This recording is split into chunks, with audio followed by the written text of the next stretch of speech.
Hello, yes, this is more Epstein content. Don't pretend that you don't like it. Come down the autism hole with me. This one's big. It is about Mossad's links or potential thereof with Jeffrey Epstein, and it is from our podcast Red Thread that I do with Jackson that you can go check out on the channel. Links will be below, and because it is that podcast there are sponsors which you probably aren't used to on this channel, apart from the inevitable plugs, such as, did you know that we have a Patreon? If you're sitting there saying, oh, what the hell? I really wanted content about a Prime Minister that hasn't been Prime Minister for almost 2 decades at this point. Well, I've got good news for you. That's behind the paywall, and there's a bunch of other content there. There's also things like you can vote on videos that you want done by us. There's a bunch of stuff there. Go subscribe to that because that is what helps keep this channel running.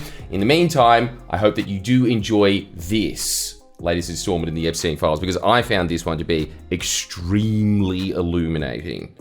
I hope that you do as well. And I hope that you also come to my extended Toowoomba show. That's all. Just saying I've got another one there. Also, I've got one in Newcastle. All right. See ya. Bye.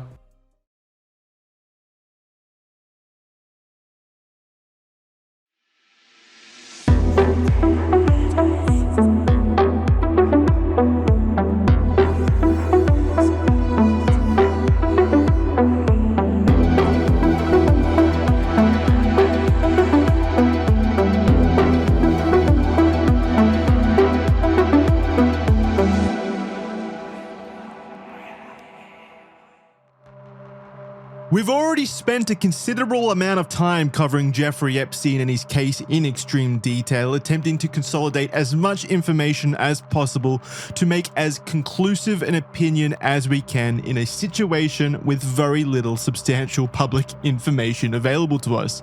Mysteriously so, in fact. I think we've done as best a job as we possibly can on Red Thread here. You may disagree with that, that's your prerogative.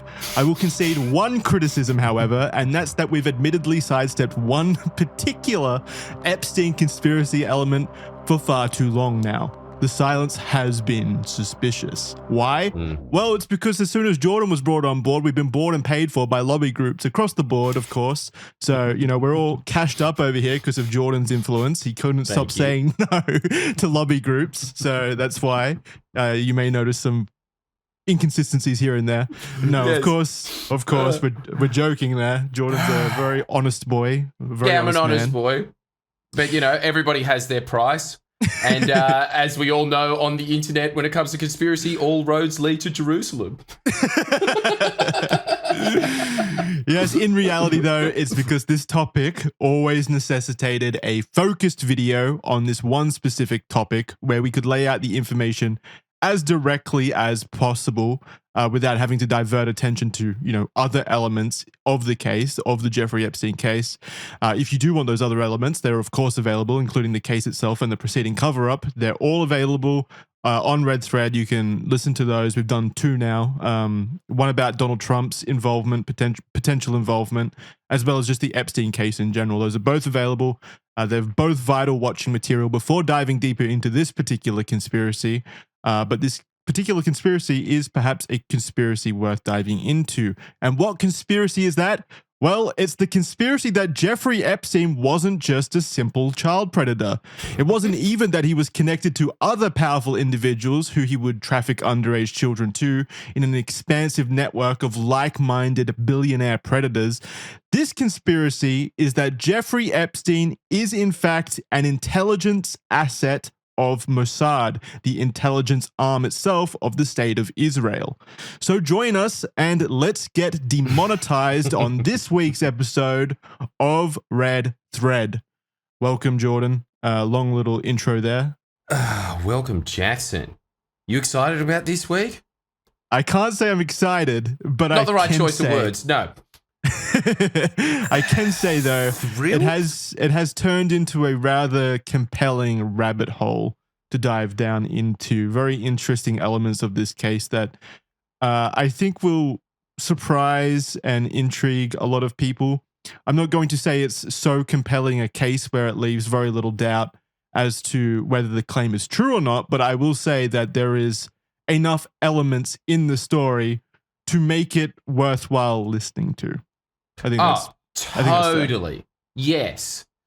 First off, I'll say this as a little behind the scenes director's commentary. Jackson on multiple occasions, he's never done this before, is like the kid at your school that was dyslexic and had to constantly ask for an extension on homework. And much like a teacher that doesn't care, I granted it to him every single time because he kept going down. There's so many rabbit holes in this one. This is, I think, easily the most interesting part of all of the Epstein conspiracies. This one is like, and I feel like, and Jackson, because you are the one that was obviously doing most of the research for this, tell me this. Do you feel like that this one is the most credible? Out of all of the conspiracy cases surrounding the Epstein scenario, yeah. I mean, just broadly, the idea that Epstein belonged to an intelligence agency itself, I think might be a bit a bit too beyond me saying that it's entirely believable that he belonged to an agency, as in they planted him there in the first place. But I think it's pretty conclusive at this point that he did at least interact with intelligence agencies. Whether or not that's just Mossad on its own or involving other agencies as well, that's up for people to decide. But what is pretty undeniable in my substantiated view of the case is that he did interact with intelligence agencies, yes. Yeah. And also on top of this, if you are from an intelligence agency, could you please think don't kill somebody? us? I mean, look, if you're going to do it in an exciting way. Just put Jackson's nuts up to a car battery. I'll be in the same room. And well, first off, I'll be aroused by it first. And second, like I'll see the pain and I'll squeal immediately, you know? Yeah. Like that'll shock him into silence while it shocks my nuts into oblivion. So if you're going to do it, that's preferably what I would like from you, Mossad. But I will also say this. If you were going to be courting anyone for juicy goss in the most powerful place on planet Earth, you couldn't pick a better candidate than Epstein, could you? The man was a super connector. He knew everyone. Apparently, from all accounts, knew a little bit of everything about everything. Yeah. He was extremely wealthy, was always in all of the parties, was sort of had the Playboy image. It's a perfect asset. Again, undeniable that he was connected to a lot of different people throughout his history in New York City. The question has always been, for me personally, not whether or not he knew or had blackmail on other people or was connected to other people. Again, I think the size of the network that he created, the scale of the sex trafficking that he conducted, thousands of victims, as stated by Pam Bondi of the current administration, the Attorney General. The scale of crime here was so astronomically high that I just do not see a world in which there wasn't a hyper-connected group of people at play here, not just Epstein and Ghislaine. I say Ghislaine. I know it's pronounced Ghislaine, but at this point I'm too in deep on saying Ghislaine and trying to insult her as much as I can in my own petty ways. Yeah, so I will continue to say Ghislaine. Got him. No, but and you actually did that. I didn't even say it, even though that is exactly how it should be in English. Yeah. So yeah, you've done two great jobs this week. But the question was never for me, like, is he connected to other people? Does he have blackmail? Was he collecting information on people, or was he otherwise connected to people in the sex trafficking case? The answer has always been yes to me. I mean, there's just too much evidence there to suggest that he's involved with other people. The question was always, how did he even get to that position in the first place when his rise to power or rise to his prominence is so muddy and unbelievable, honestly, how high he rose on the back of very little public information as to how he got there. So it's always been an interesting and intriguing question to find out exactly how did he get his money. Because it has to be off the back of someone else. It has to be off the back of something else. If we're going to go down the rabbit hole of intelligence agencies, it has to be coordinated by someone. So yeah, it's always been a rather interesting little rabbit hole, that question as well. Yeah, because the other likely explanation for it is that he is, because this is just very good at networking, and maybe he was just brilliantly at that. and he was extremely lucky in the circles that he made it. I mean, there's always that, 6 degrees of separation to talking to Kevin Bacon. So you could do it too, kids. And think that that is likely. But isn't it interesting that we are in a world where it's actually far more likely that intelligence helped him out? Because they could and do. They are just on record doing this. I think there was an example, a quote-unquote Argentinian or something that actually just turned out to be some Jewish guy from Israel, but he was just like, I'm from yes, and then just went into Egypt, infatuated himself with the entire power structure of Egypt. He was an intelligence asset. He was completely constructed. So it is not like Mossad doesn't do this. It's not like intelligence agencies don't do this. This is the entire basis of intelligence gathering. You have to have someone on the inside to gather that intelligence in the first place. And if you're going to insert someone into that scenario, you have to build them up into a reputable person in that area in the first place. That's why intelligence agencies create these personalities from thin air. Totally. Now, here's the big question, Jackson. Would you do it? It's a pretty damn good life. Yeah, I mean, apart from the crimes, yes. Like, I would like to think that. Do you have to do the crimes?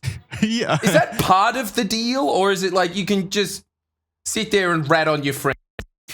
A very noble profession. Isn't it incredible? That's your profession in life, ratting on your friends. Sorry, go on. The idea in this particular situation, though, is collecting information on people and putting them in illegal situations where you then have information to rat them out on. So, yeah, you would have to conduct illegal stuff. Oh, so, okay, that is part and parcel. You can't just sit there and say, oh, here's a little insider tip on what Clinton's in his administration for the next budget. You facilitate the blackmailing aspect of it. If you're talking about this specific case, the Epstein case in particular, then that is the crux of the operation. God damn, what an asset. I was saying to you before, we really cannot comprehend the behavior and the attitudes of the wealthy elite of the world because they operate on such a different paradigm to us, such a different code of ethics, even a concept of ethics. I used the example before when we were on a phone call outside of the show where I feel like the powerful elite of the world look at things like this as okay, so the example was like people like us, right? We get annoyed or scared, let's say, of parking tickets and stuff, so we will go out of our way not to break the road rules and park in illegal spots because we don't want the monetary fine. Usually, like that'll motivate us to avoid those scenarios, whereas due to just the overwhelming wealth of the powerful elite, that's just an expensive parking spot for them, basically. Those specific areas where you're not allowed to park, they'll take the fine because it means nothing to them. It is so inconsequential to them that laws and rules that apply to us just genuinely do not apply to them. They're a triviality. And I feel like they feel the same way about that. Some of them do, like Epstein, for example. They feel the same way about that towards things like sex trafficking and prostitution and stuff, because they know that they have so much power and wealth, and they're able to, coerce entire police departments with their information that they can just get out of these things very easily. And we saw that with Epstein. So, yeah, it's very hard to really relate to these individuals and kind of like glean any personality aspects from them, because they are, for all intents and purposes, gods that walk among us, as sad as that is to say. So it is pretty hard. No, it's a really interesting point that you brought up about that, Jackson. It's very true. I mean, you can see it in your own life, can't you? I mean, when you were a struggling university student, like myself on many occasions, I would pick cigarettes off the bus stop. And then you get a little richer, and then you're like, sweet, I can buy my own bags. This is a huge upgrade. And then after a while, when it becomes inconvenient to you, you're just like, I'll just get the gum and then quit. Like it keeps going up. Like your problems start getting solved very easily the more money you have. There is that realization, I think, that everyone in the middle class has of just like in this day and age of, why the fuck am I cleaning my own house? I could hire a cleaner to do it for like $70. You know? I'd rather have the time. And then you can just be a man-child for the rest of your life. I was going to say, at that point, then it becomes a question of, is my time worth more to me than paying $70 for an hour of a cleaner cleaning my house and doing something that I don't want to do? Totally. And the answer's always yes, isn't it? When you have the money. It's always, when would I rather be doing exactly what I want to be doing right now and paying for that freedom? Yes. Yes, I would. So anyway, that aside, in this episode of Red Thread, we'll be foregoing wasting time. I mean, other than the time that we just wasted then, commenting on the basics of the situation. We won't even provide a summary. If you're listening to this, you know Jeffrey Epstein. If you don't, where the fuck have you been? Why are you clicking on this video? What a confusing aspect of your life where you're just clicking on random videos. Yeah, you know what he did. Everyone knows what he did. You don't need to hear his well-reported story again. We'll be focusing entirely in this episode on these main points. Number 1, Jeffrey Epstein's 2008 plea deal. Number 2, Ghislaine Maxwell's father's Mossad ties. Number 3, Epstein's perplexing financial success. Number 4, Epstein's connection to prominent Israeli state officials, including prime ministers. Number 5, former Mossad agents' accusations towards Epstein. And number 6, former Epstein associates' accusations towards Epstein, which all, in my opinion, paint a rather compelling image. Before we continue, though, on this very, admittedly controversial topic, we are dealing with a conspiracy. We should note that our discussion here isn't directed towards or against Jewish people. This is a discussion focused entirely on the state of Israel and the actions of its government and intelligence agencies, and of course, the connection to Jeffrey Epstein. We've taken information from credible sources and credible individuals with provable connections to Epstein, and this is not an excuse to exert anti-Semitism. So before you complain about that in the comments, no, this isn't anti-Semitism. We are literally commenting on actions of a state. We would do the exact same thing if it came out that Australia's intelligence agency was potentially connected to the Epstein case. We'd be the first ones to share that information with you.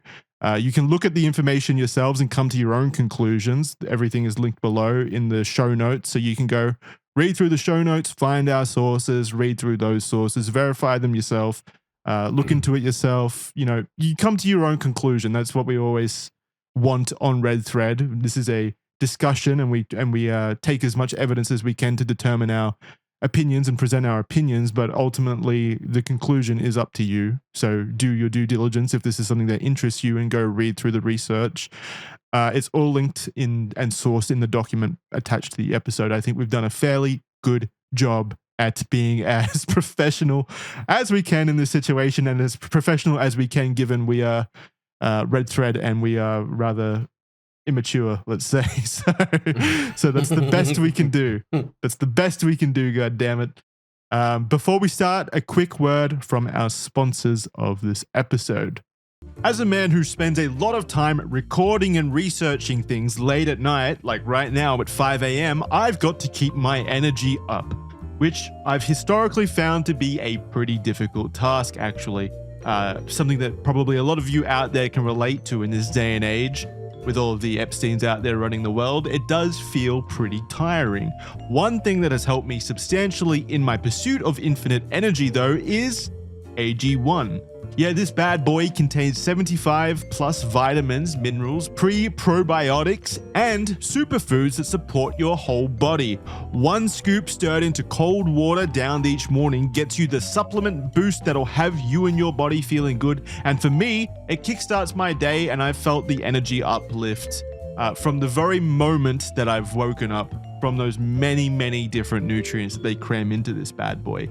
I wake up each morning, and it's part of my ritual. I head out to my kitchen, I pour my AG1 into a cup, fill it up with cold water, stir it around, and then into my belly it goes where it belongs. And before you ask, yes, it does taste great. I was scared of that as well when it comes to supplements, since I've tried other supplements in the past, and none of them have tasted good up until AG1.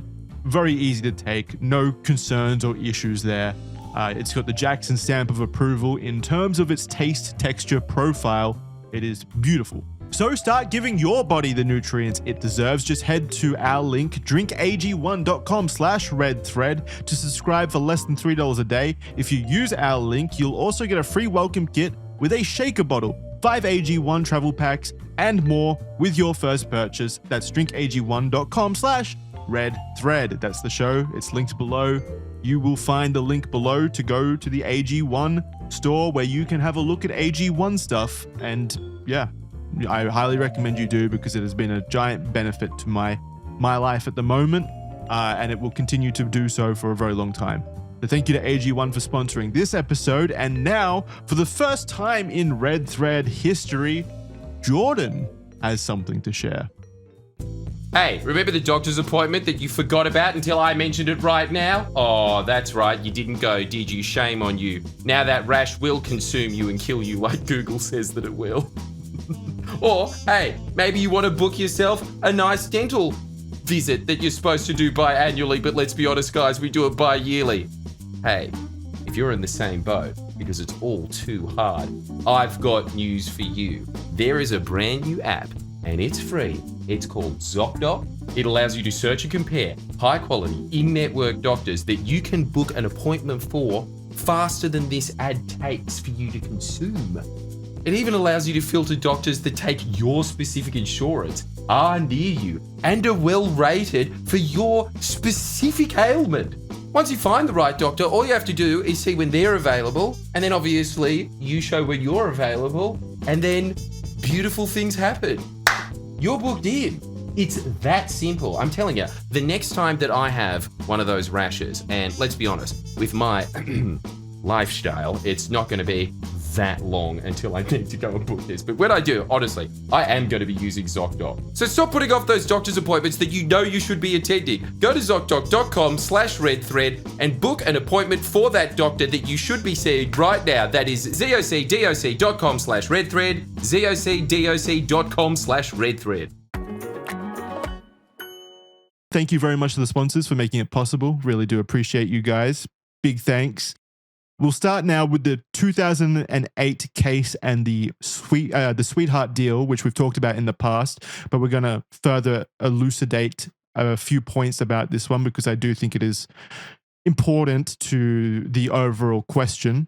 So in 2008, Jeffrey Epstein was charged with 1 count of solicitation of prostitution and 1 count of solicitation of prostitution with a minor under the age of 18. We've already talked about this case in detail, but what's important to take from this is that it led to a highly controversial plea deal that is often referred to in the media as the sweetheart deal whenever it is talked about. A 53-page indictment for sex trafficking minors had been prepared by federal prosecutors, something that could have and realistically should have put him in prison for life. Even though the indictment ascertains that Epstein was guilty of sex trafficking and statutory rape, Epstein was not sentenced to life in prison, and instead he negotiated a plea deal that saw him spend around 13 months in custody of which, as we reported, was comfortable for Epstein, given various arrangements that saw him allowed to leave the prison for, in quotation marks, work. The top federal prosecutor in Miami, Alexander Acosta, at the time shared breakfast with attorney Jay Lefkowitz in October of 2007. They were at the Marriott at Palm Beach, and Lefkowitz needed this meeting to go well, as he was representing the multimillionaire Epstein. Lefkowitz was a partner at Kirkland & Ellis, a firm that Acosta himself previously used to be a partner at. Despite the mountain of evidence, witnesses and testimonies, Lefkowitz and Acosta struck a plea deal. And again, there's a certain amount of evidence here and testimony, especially when you account for most of this information Ghislaine Maxwell was found guilty of for the same evidence. So there's no question really that Epstein would have been found guilty if the prosecution did its job and prosecuted him to the full extent of the law. He would have been found guilty. That's undeniable. And yet they opted to instead orchestrate a plea deal, which is a very odd maneuver or a very odd thing to do when you factor in the scale of the crimes committed. Epstein would only plead guilty to 2 prostitution charges in state court. Epstein only required to spend 18 months in county jail. And in addition to the significantly cut down sentence, 4 accomplices that were named in the agreement would receive immunity from federal charges. And the deal also granted immunity to any potential co-conspirators, not even named co-conspirators, just if there are future co-conspirators found, they also receive immunity to this case, which is absolutely just a blatant a blatant cover-up. That is a crazy level of jurisdictional overreach, in my opinion. Just being able to grant immunity to any potential co-conspirators that are unnamed in a plea deal. Yeah, it's quite incredible. I mean, it didn't seem to hold up because Ghislaine is just in jail now, so I'm not really sure how binding this actually is. But even the fact, as Jackson points out, that was put in there. I've not talked, sorry. This is pathetic. That is a really sad version of, like my friends on the internet. But like that point there, you listen to a bunch of legal experts talk about that. And they say that sweetheart deal doesn't even begin to describe that. That is something that is unheard of. The leniency it might even be a first in the entire American legal system history, especially when you're talking about very serious sex crimes, that all potential co-conspirators are let off. You usually look at plea deals as a way, and this is the way I understand them in the legal system, as a way to cut down on basically legal wastage. Like if you know that it's a done deal, you don't want to waste the court's time or put victims at further duress by having to provide testimony, then you utilize a plea deal to, trim off maybe a year or two off a sentence in order to just, rush the lawsuit, the court proceedings through so that there's no wastage and there's no victims that are further traumatized by having to testify. Yeah, or you're trying to get a bigger fish. Or that, yeah. If there was information available to us that indicated that they were trying to further investigate other leads or the people orchestrating this from the first place, then sure, I could maybe understand that. I cannot understand how lenient his sentencing was, and I can't. If you're going to do that, then you don't then also put in the plea deal, and the people that we're investigating that are complicit in this are also immune from further prosecution. Letting the big fish off in the future. It's incredible, isn't it? It's reverse fishing. Yeah, it's antithetical to the entire premise of the hunt. So no, that doesn't even make sense. So yeah, very strange that's incredible. Situation. Now that you pointed it out, you're right. It's like they have deconstructed the point of a plea deal and given it for that reason. Remarkable. The prosecutor in this case, Acosta, had to be compromised to some degree himself, whether just through being exerted pressure upon from a top, because there's no way that a prosecutor would do this out of just goodwill or the goodness in his heart. Again, that's antithetical to prosecution. This case that I've been working on for 5 years. I want to throw all of that away. Well, in the most annoying way possible, please. Huh? Also, it's just a lot of risk on the prosecution's part to do something like that when there are actual child victims involved in this. That obviously, if this becomes public and we took a plea deal that gave a convicted pedophile leniency to this degree, that's a bombshell in of itself and a very dangerous situation for that prosecutor, which means that there had to have been substantial pressure exerted on him to do such a thing, in my opinion. Especially when it was so open and shut. Yes, there was no real murkiness in this case. No, it's not like there was a 50-50 chance that the prosecution could lose this case or anything like that. This was absolutely... No, this was in the bag. Yeah, 100%. Which is why Epstein's lawyers were so intent on trying to secure a plea deal in the first place. So anyway, you cut down, blah, blah, blah, blah, blah, blah. Acosta also agreed, despite this not being legal, to hide the existence of this deal from the victims of Epstein, meaning it could pass secretly without any attention or disruption. Alexander Acosta's judgment and decision on the plea deal was reviewed by the Department of Justice in 2019, where they concluded he exercised poor judgment. When he did not reveal to Epstein's victims the plea deal, so specifically that point, not necessarily the point of making the plea deal in the first place. This indictment towards Epstein was unsealed by federal prosecutors in Manhattan in July 2019, and less than a week later, Acosta coincidentally resigned from his position. Ultimately, the DOJ said that the decision and plea deal was within Acosta's scope of authority, and they did not find evidence that it was made out of corruption or considerations like Epstein's wealth, association, or status. They concluded that the breakfast meeting did not lead to the agreement or benefit Epstein, but they did say that Acosta made a premature agreement before significant investigation steps were completed, and that multiple terms of the agreement were unusual and problematic. There's a quote here that says, Acosta left victims uninformed about an important proceeding that resolved the federal investigation, an investigation about which the USAO had communicated with victims for months. It also ultimately created the misimpression that the department intentionally sought to silence the victims. So again, they frame it more so around the idea that not telling the victims was the bad element of this situation, and not the fact that the plea deal was both unnecessary and also highly beneficial to Epstein, which I think is probably the more confusing part of this. Obviously, him avoiding telling the victims was because he knew that this was not a good plea deal and that he needed to rush it through without outside scrutiny.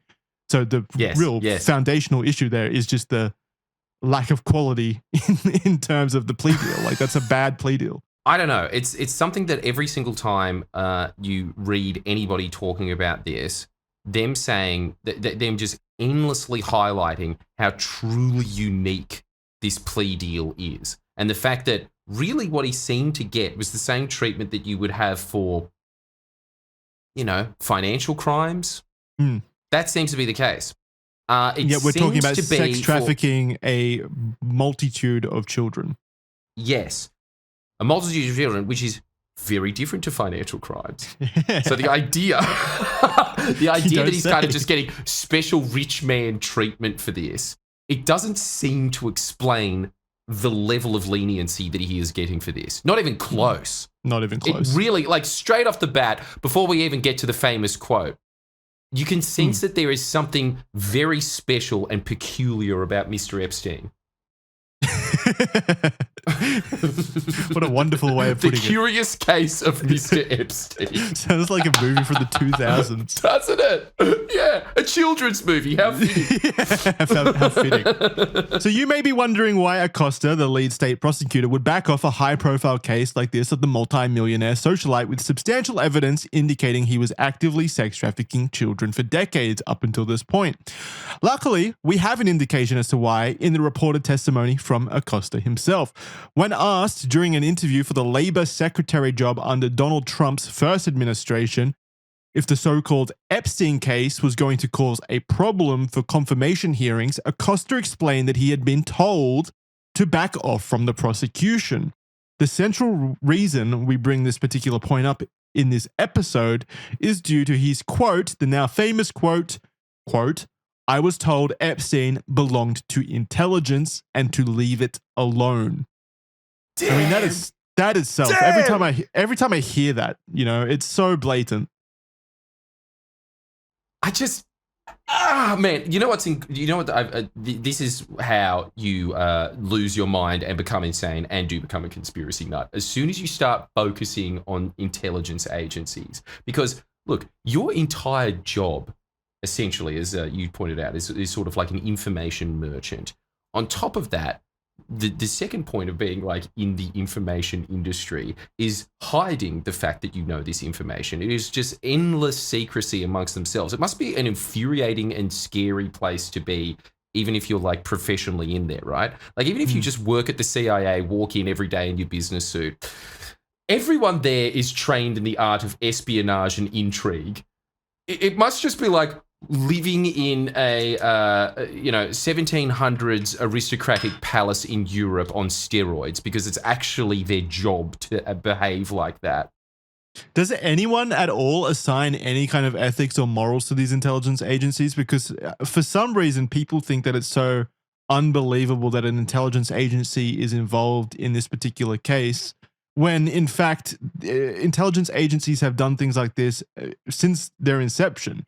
So they really do not have morals or ethics that we can judge them by. Like we constantly, how many conspiracies revolve around the CIA just in the 1950s and 60s alone? And and what we just act like other intelligence agencies across the globe aren't capable of the same things. I don't understand why people would pretend that. Totally. And well-funded, highly connected, very sophisticated intelligence agencies like Mossad. Yeah. It would be up there with, Interpol and like, MI6. It's absolutely like elite tier intelligence agency gathering, as well as the fact that Mossad operates in a near constant war zone, so it's ever ready. Well-funded. Well-funded. The connections and links that it already has. It's incredible because... And like you said, they're in a state of war. They have the incentive, let's say, to do ever-increasing bad things to ensure their existence and survival. If you're in a state of war, all bets are off. Yeah, and well, but by the very nature of being an intelligence agency, it sort of is already, while walking through the door, you've kind of just made the bargain that I'm going to do bad in order to do good. That's your starting base. What's interesting, right, is intelligence agencies don't ever stop doing bad things. Like in wartime, yes, they do increasingly bad things directed towards their opponents. But in peace times, as we've seen with the US and the CIA, they consistently still do bad things. It's just this time it's aimed at a domestic audience. Like they focus at insular, which has always been interesting to me. They never stop doing the bad things. They just direct it to a new audience. Totally, yeah. They always need an enemy. Constantly. Yeah. I suppose just to justify yourself, and also you would probably start to have like a very paranoid outlook anyway if you just existed in that scape. For many reasons, because internally you would have a bunch of enemies as well. Look, it would just be living in an endless fractal kaleidoscope. It honestly sounds like it would just send you mad on the outside. And then anyway, looking into it on the inside, the whole thing is, because intelligence agencies, basically their job is to cover their tracks, you never really ever, as you've just infuriatingly learned with this case, Jackson, you never ever get the concrete, solid proof with any of this stuff. But it's almost, you can almost touch it. It's nearly there. It's almost tangible. Yeah, that's 100%. But what do you expect when you're dealing with intelligence agencies? They're the masters of the information. Of course, they are pretty adept at scrubbing that information clean. Of course they are. Yeah. It's honestly just, I can't remember the book. I think I was talking about it on the Whitlam episode. I've read it like a year or two ago, I think, at this point. But once there was this book that I was reading that was pretty much just making the case that ever since, Venice created the first modern intelligence agency, that is what really does truly control planet Earth. Like you strip away all of the Illuminati, you strip away like all the, the corporate ideas of like what actually controls these things. If you think about it, this is something that pretty much is above the law, is above the law by design, has no oversight, has infinite power, because we all know information is power, and that's their entire job, is just trading in information. Yeah, it's such a cliche saying that money isn't power, information is power, but it is true. Information in many ways generates the money by influencing, doesn't it? State decisions and things like that. Of course, information is the powerful aspect of modern existence in the information age, of course. Totally. You can make as much money as you want anyway, because first off, a lot of it's just on black budget. So people that are voting for their budgets to be increased don't even know where that's going. And then on top of that, as you show in like the Contra affair and all of this, there's so many examples of the CIA just actively trafficking in drugs. So you can just weapons dealing as well, anything. Yeah, the Iran-Contra deal. The Iran-Contra deal is literally a prime example of that. Weapons trafficking, selling weapons to Iran was illegal at the time, but they still found reason to do so and still did it, even though it was heavily illegal. So yeah, just to put that, Jackson, just to put that all into context of what we're talking about there, isn't it just such a coincidence that you have this guy coming out and saying, don't touch him, he's intelligence, and also being given a sweetheart deal that, again, I've heard multiple people say this, sweetheart deal really cheapens how much of a sweetheart deal it is. It's like nothing else they've ever seen.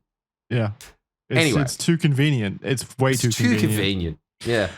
So this whole Acosta situation forms the basis of the argument that Epstein was involved to some degree with intelligence, whether or not that was the CIA or Israel's intelligence agency Mossad, or even both, or even hey, it could be North Korea's intelligence agency at this point. We don't know for sure yet. It is up for debate. At this point, when Acosta said that, regardless, it certainly seems like there is a strong basis to suggest that Epstein was involved with intelligence organizations based entirely off that quote. But we do go deeper. Let's now talk about a man named Robert Maxwell. Robert Maxwell, who curious listeners out there might have gleaned from his last name, is the father of Ghislaine Maxwell, Epstein's co-conspirator. Robert Maxwell, born Jan Ludwig Hyman Benjamin Hock, or Abraham Lobby Hawk. I've seen both reported. I'm not sure which one is true. His true birth name. As you'll come to find do we out, even need to read the rest of these paragraphs? He obviously is linked to intelligence. Isn't that incredible? His name is either a bunch of made-up words that I'm sure isn't like even in any language. It just sounds like gibberish.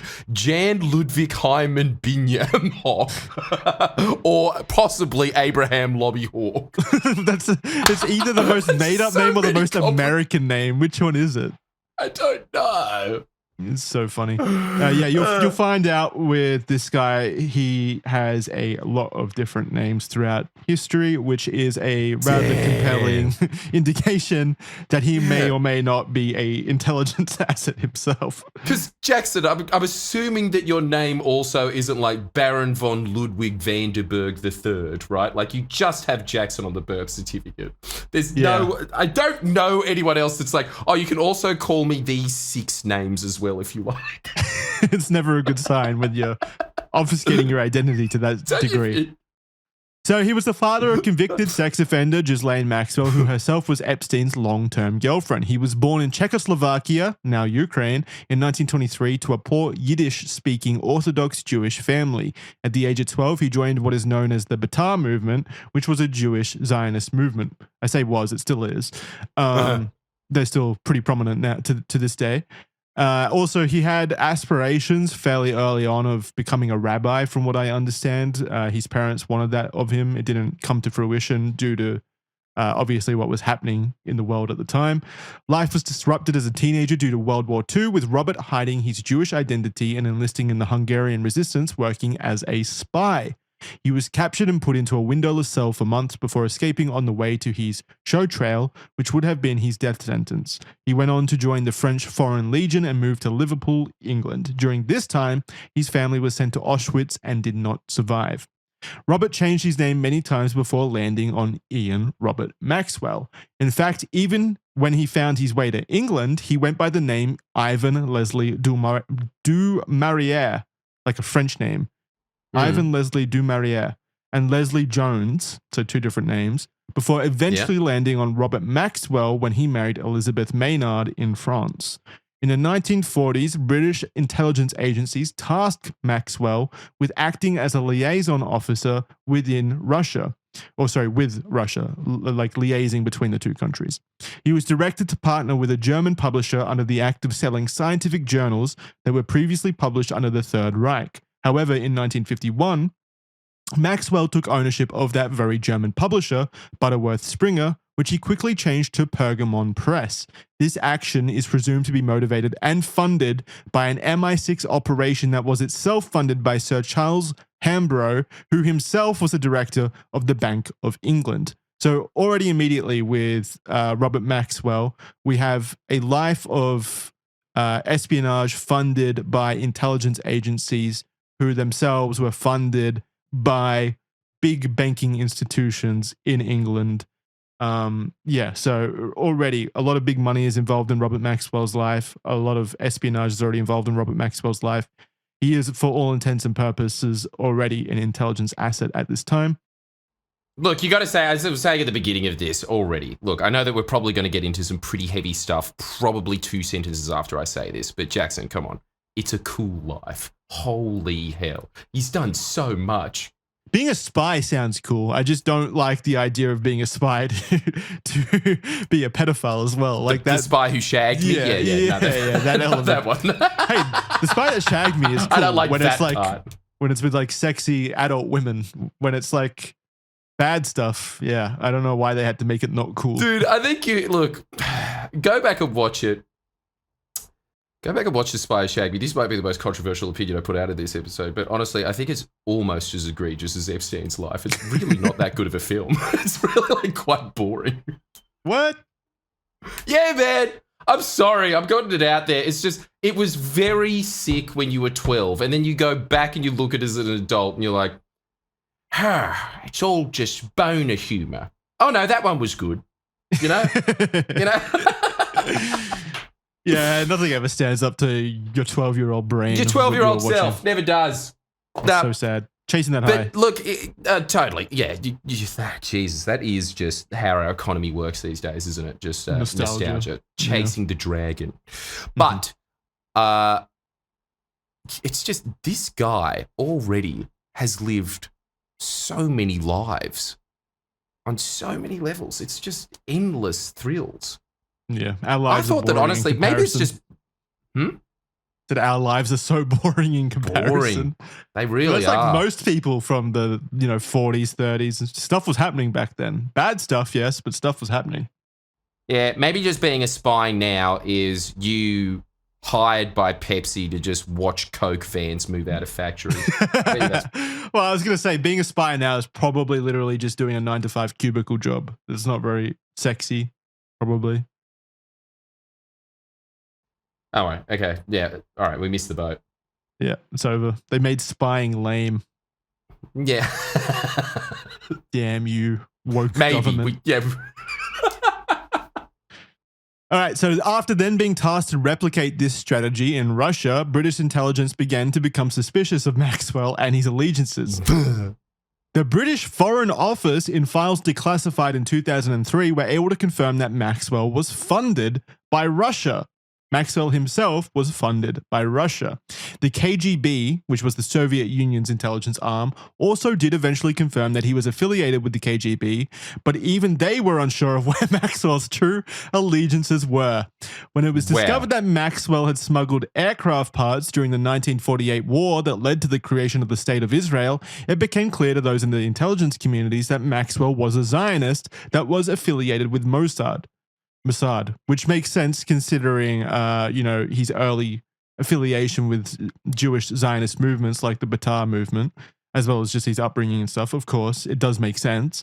After the war, however, he bought the British Printing Corporation, Mirror Group newspapers, and Macmillan Publishers, effectively creating a media empire that spanned from England to France to the United States and, yes, to Israel. By the time he was 40, he was a multimillionaire, despite his numerous financial scandals and accusations of fraud. Robert invested heavily in Israel publishing, pharmaceutical and computer firms, and he owned a majority share in their second biggest newspaper, Ma'ariv. He would travel to Jerusalem often and make connections with high-powered Israeli individuals. Viktor Ostrovsky, a former Mossad agent, confirmed that, quote, the Mossad financed many of its operations in Europe with money that was stolen from Maxwell's newspaper's pension fund, end quote. Wow. Which is an enormous connection. It is heavily believed that Mossad gave Maxwell the money to buy the newspaper in the first place. Over $500 million would eventually be found to be missing from that pension fund. To further elucidate the connections between Mossad and Maxwell, again, we're talking about Robert Maxwell right now, not Ghislaine Maxwell. So between Mossad and Maxwell, through his companies, it is alleged that Robert helped distribute a bugged version of a highly valued software called Promise, which stands for Prosecutors Management Information System. I didn't actually look too far into this particular lead, but if this is like something that prosecutors use, that's a pretty funny connection. I know. Isn't that incredible? Maybe this is how they got Acosta. Isn't it? Like, what a great phrase as well. I know that it sounds very IT-ish, but Jesus, Prosecutor's Management Information System. I hate when they create acronyms from things. It's just always cringe to me. Trying hard, aren't they? They're really pushing. It's try hard. Yeah. So he helped distribute this bugged version of a highly valued software called Promise to foreign governments, banks, and intelligence agencies. This bugged software was then used by Mossad to allow them access to spy on their clients, which again, it sounds like we're prosecutors. So maybe that is a connection. Can we find out if Acosta was using Promise at any given time during that early case? Because that could be interesting. Yeah, that'd be sick. But, I mean, they knew about Promise pretty early on. The story of Promise goes deep with the reporter Danny Casolaro, who was investigating the Promise scandal himself, dying under mysterious circumstances in 1991. Jesus, they offed him for an app, essentially. Yeah. For exposing the information on the app, which implicated their spying. Yeah. Like, it is dangerous stuff, but it's also dangerous reporting on intelligence agencies, which is why I'm kind of scared about this episode. Do not kill. We are not suicidal on Red Thread. Well, I'm not. I can't speak for Jordan. I am. So, take that one with a grain of salt. It could happen. You never know what tomorrow brings. Yes, but if we die under mysterious circumstances, I don't know. Stay safe. Don't go march in the streets because you will be taken out next. Just forget about us. In my instance, just know it was sweet relief. All right, now let's continue.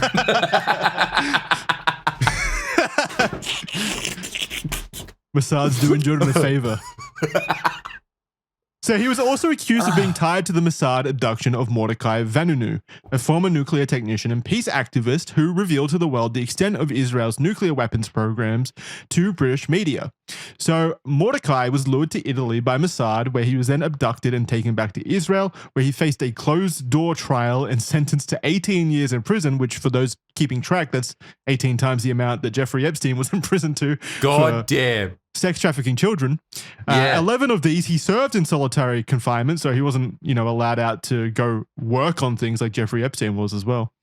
Even after he was released, Vanunu is restricted and monitored, not allowed to talk to foreigners or move, and has been arrested several times for violating parole. And all of this for exposing Israel's nuclear programs, which were a big deal at the time, certainly. So it is alleged that this is how it connects to Robert. It is alleged that Robert tipped off Mossad about Vanunu in 1986, the same year as his abduction and arrest. It is also alleged that Mossad would supply Maxwell Robert Maxwell, with prostitutes, where they would then secretly film him at the hotel he was staying at with said prostitutes as blackmail to maintain Maxwell's services. What a strange tactic. I wonder if that was ever utilized again. Wow. It's all starting. Holy hell. So this is like, okay, so this is 1986. Mm-hmm. This is, this is when Epstein was in his prime. This is Ghislaine, and Ghislaine Maxwell's dad. Like, she is part of the elite. She had all of these connections into the elite, and her dad is this man. Who was connected to Mossad. And heavily. And the thing is, who was connected to Mossad. And from every account that I've ever read about Jeffrey Epstein and Ghislaine Maxwell's relationship, it was always this fraught, highly toxic relationship that was always this back and forward between Epstein and Ghislaine Maxwell. That's not what I've read. I read that she was madly in love with him. Yeah, there was that period. And then after that, this is what I hear. After that, it was sort of just like it would go in and out of convenience to fraught passion to utter hatred. And they always stuck around each other, regardless of these massive roller coasters of up and down in their relationship. I think she depended on him for a lot of her own wealth at that point. Yeah.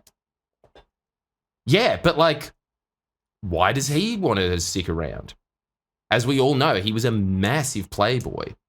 Yeah, that's true. Literally any woman he wanted in the world. The argument is obviously that she helped facilitate his crimes. She was the one that, provided the underage children to Epstein. And that's how she remained herself indispensable. I get that. But as we all think, right, that there was probably far more people involved in this trafficking system than just her. Was she really that indispensable? Well, would you really want to cut her out when she is then, after that point, a loose thread, a potential risk? But there's humane ways of doing that to make sure that she shuts up. Take her to a farm upstate, is that what you're saying? Hey, she's a classy lady and escaped. Yeah, clearly very classy. Convicted pedophile. It's honestly like, okay, let's just go through the big highlights so far through the story. Let off of sex trafficking crimes with a sweetheart deal to end all sweetheart deals. That's number one. Number two is this woman that he found indispensable throughout his entire life. And there was, by all accounts, apparently, very few people that he did find indispensable. Because he was just a networker. He was always moving and shaking around people. She remains there. This is her father. Huge, massive links to intelligence across the world. Yeah, There's got to be something there. There has to be. It's too much connection already. And we haven't even really begun. So, damn. Sorry for the interruptions, everybody. It's incredible, though. It's really interesting. It is incredibly interesting. So Robert had a meeting scheduled with the Bank of England in November 1991 to discuss being unable to pay for his $50 million loan. He decided not to go to the meeting, instead taking his yacht, named after his youngest daughter, the Lady Ghislaine, which, by the way, he had, off the top of my head, I think he had 9 children. So the fact that he named his yacht after Ghislaine is rather interesting. Clearly, she was the apple of his eye and probably the favorite child, the youngest child. So he took this boat out into the Canary Islands in Spain. Late in the morning on the 5th of November, Robert was found naked and deceased in the Atlantic Ocean. Many believe that Robert overnight had gone to relieve himself over the side of the boat, losing his balance and subsequently falling in. In December, the official ruling was death by heart attack and accidental drowning, but suspicion had been placed on his death. For example, it is believed that Maxwell was threatening Mossad with coming clean if they didn't provide a fix for the situation he had now found himself in with the debt. Mossad leadership, however, decided that Maxwell was too dangerous and instead ordered his assassination. Robert's body was flown from the Canary Islands to Israel, where he received a state-level funeral. The Prime Minister, Yitzhak Shamir, delivered the eulogy at the funeral, where he said that Robert, quote, has done more for Israel that can today be said, end quote. Damn! So, just imagine how connected. Even at your own funeral, there's still people coming up and saying, Mr. Robert did things, and I think that the people that need to know what those things are aware of those things. Okay, anyway, that's his life. A little bit. It's just so secretive. Yeah. Can we go back a little bit before that and just take note that there was a state funeral for this man where the Prime Minister of said country delivers the eulogy? Like, that is a crazy level of state connection already. And that's insane. The leader of that country is making your life seem very mysterious and enticing. The funeral was also we all know why we're here, and if you don't, then you don't need to know. Anyway, let's bury him. The funeral was also attended by the Israeli president, Chaim Herzog, and numerous other serving and former intelligence workers and politicians. He was buried in the Mount of Olives in Jerusalem. A prayer was read by Samuel Pisar, who was Robert Maxwell's lawyer. This same Samuel Pisar would eventually become Jeffrey Epstein's lawyer as well, and was the stepfather of Antony Blinken, who himself is the former Secretary of State under the Biden administration. So that's already, we're getting very crazy right now with all of these different connections. Regardless, to wrap up this chapter and to point it back towards the purpose of its inclusion, it is almost undeniable that Ghislaine Maxwell's own father was connected to Mossad heavily. They funded his success. He was involved in the intelligence community for most of his life, and he was heavily involved with the state of Israel. And remember, both MI6 and the KGB both came to the same conclusion that this man was involved. His loyalties lay with Mossad, and that's why they disavowed him. So, already there's a lot of noise here. So there exists the idea that this connection between Mossad and Robert Maxwell and the connection between his daughter Ghislaine Maxwell and Jeffrey Epstein gave Mossad access to Jeffrey Epstein as a potential asset that they could then utilize in a similar fashion as they utilized Robert Maxwell in the United Kingdom. It would just this time be conducted on American soil in New York with New York's most well-connected financier. And now we're going to segue into Epstein's financial success. That very prominent point that we brought up at the very start of the episode, which I found very interesting, is how did Jeffrey Epstein become the successful, powerful individual that he was in the 80s and 90s? So Jeffrey Epstein was a very rich man, a multi-millionaire sex offender. At his death, his net worth was approximately $560 million, which, by the way, is a very odd number for him to land at, considering Robert Maxwell had defrauded his company's pension funds for the very same amount. I think that's just that's just a, what do you call it, coincidence. A coincidence, still. Or is it? Yeah, that's where all the money went from the pension fund, was to Jeffrey Epstein. No, I think it was a coincidence, but still strange. Still, what a coincidence. Yeah. And there's a lot of those flying around, isn't there? Yeah, very strange set of coincidences here in this case. Yes. Chin stroking stuff. His money and how he obtained it has been questioned over the years. He never graduated college. He became a teacher. And then he went on to suddenly become a financier who somehow would befriend and have clients who were some of the wealthiest individuals in the world. To many, the success doesn't add up. It's not publicly known how many clients he had or even who the true extent of his clients were. The only main client publicly known in great detail is Les Wexner, who, as we explored in the previous episode, was the creator of Bed Bath & Beyond, I believe. L Brands, I believe, actually, which owns Bed Bath & Beyond. Very, very wealthy person. Yet, even with this strange rise to success, let's say, or his strange upbringing, he had properties all around the world worth hundreds of millions of dollars, a private jet, and a lavish lifestyle. It's been reported that no one in Wall Street actually knew what Epstein did, and his wealth is a mystery in of itself. What did he do, Jordan? Look, okay, I would imagine as well, to be fair to Mr. Epstein, in honor of his memory, I would say that that's what we don't you think that there would be a bunch of people on Wall Street that would not be able to name why the other people are rich? Yeah, there's a lot of useless people on Wall Street probably who couldn't name their own jobs, honestly. Yeah, but who fly around in private jets. Well, we're talking about one of the wealthiest people in the country at the time, who was also very close with all of the other wealthiest people. It's just strange. Yes. That no one knows exactly how he got his money. It doesn't know exactly how he got his money. When I come to how Mr. Epstein did get his money, the other theory that I think is plausible, I do think that the Mossad one is plausible. I'm not denying that one as of yet. I'm keeping an open mind, even though I already thought this beforehand. But I will also say that it is also possible to me that he was just able to suck up to Les Wexner. Les Wexner was a loser. We know this publicly. Seems to be heavily autistic or something. Could not strike up a conversation with a woman to save his life. Has all this money himself. Epstein is able to just link him up with all the women that he could ever want. And so as a result of that, they become very good friends. And when you are friends with extremely rich people, you just have to understand something, right? Like in our circle of friends, when you do a favor for someone, it's like helping them change their spare tire. If you're a really good friend, usually it's just dropping them off at the airport. But as soon as you get into the billionaire status, you're just like, yeah, I'll send a limo over for you to drive you to the airport. And then you just be like, oh, wow, limo. And they'll be like, yeah, it's yours from now on. You know, like just because of the magnitude of wealth that you have, you can rise someone up very quickly. Yeah, so I will just say this as another thing.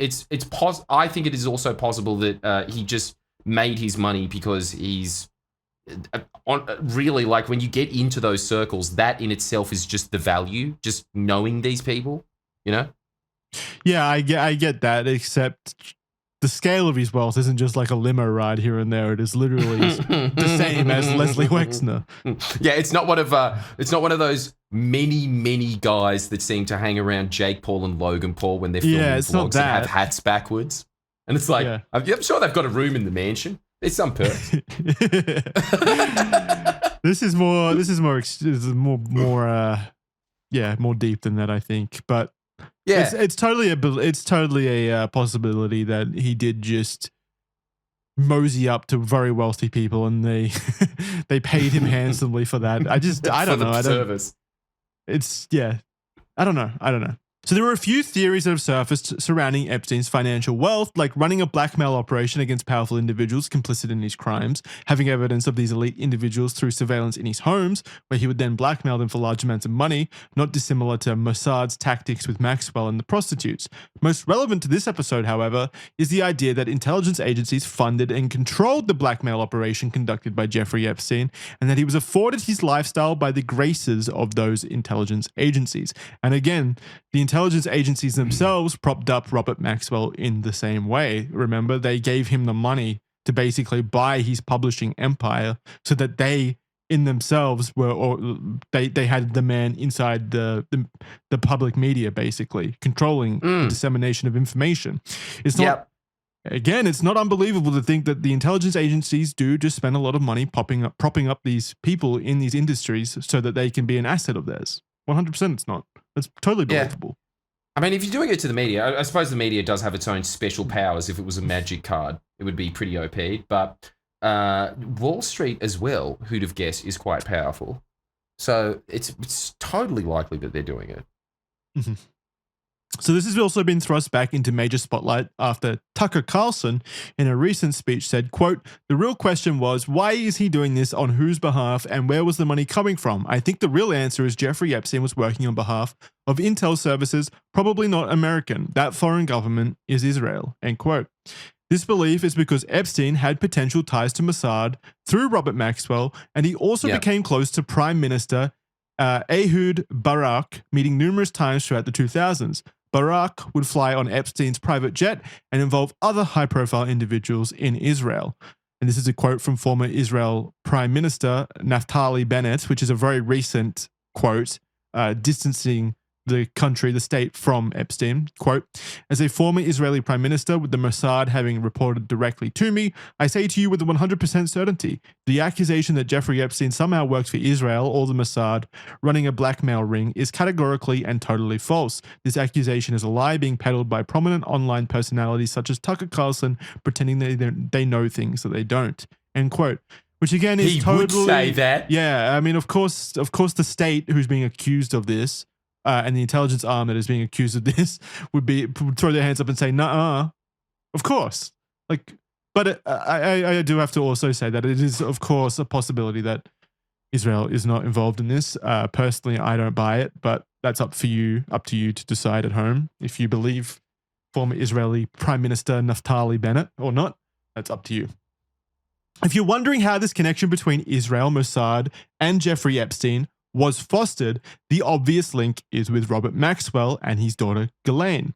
For this to have happened, though, Jeffrey Epstein would have needed to have been involved with Ghislaine before Robert's death in 1991. This is where it gets rather compelling, due to the media's insistence that they only, like Ghislaine and Jeffrey, only really knew each other during the 90s. That's always been what was reported.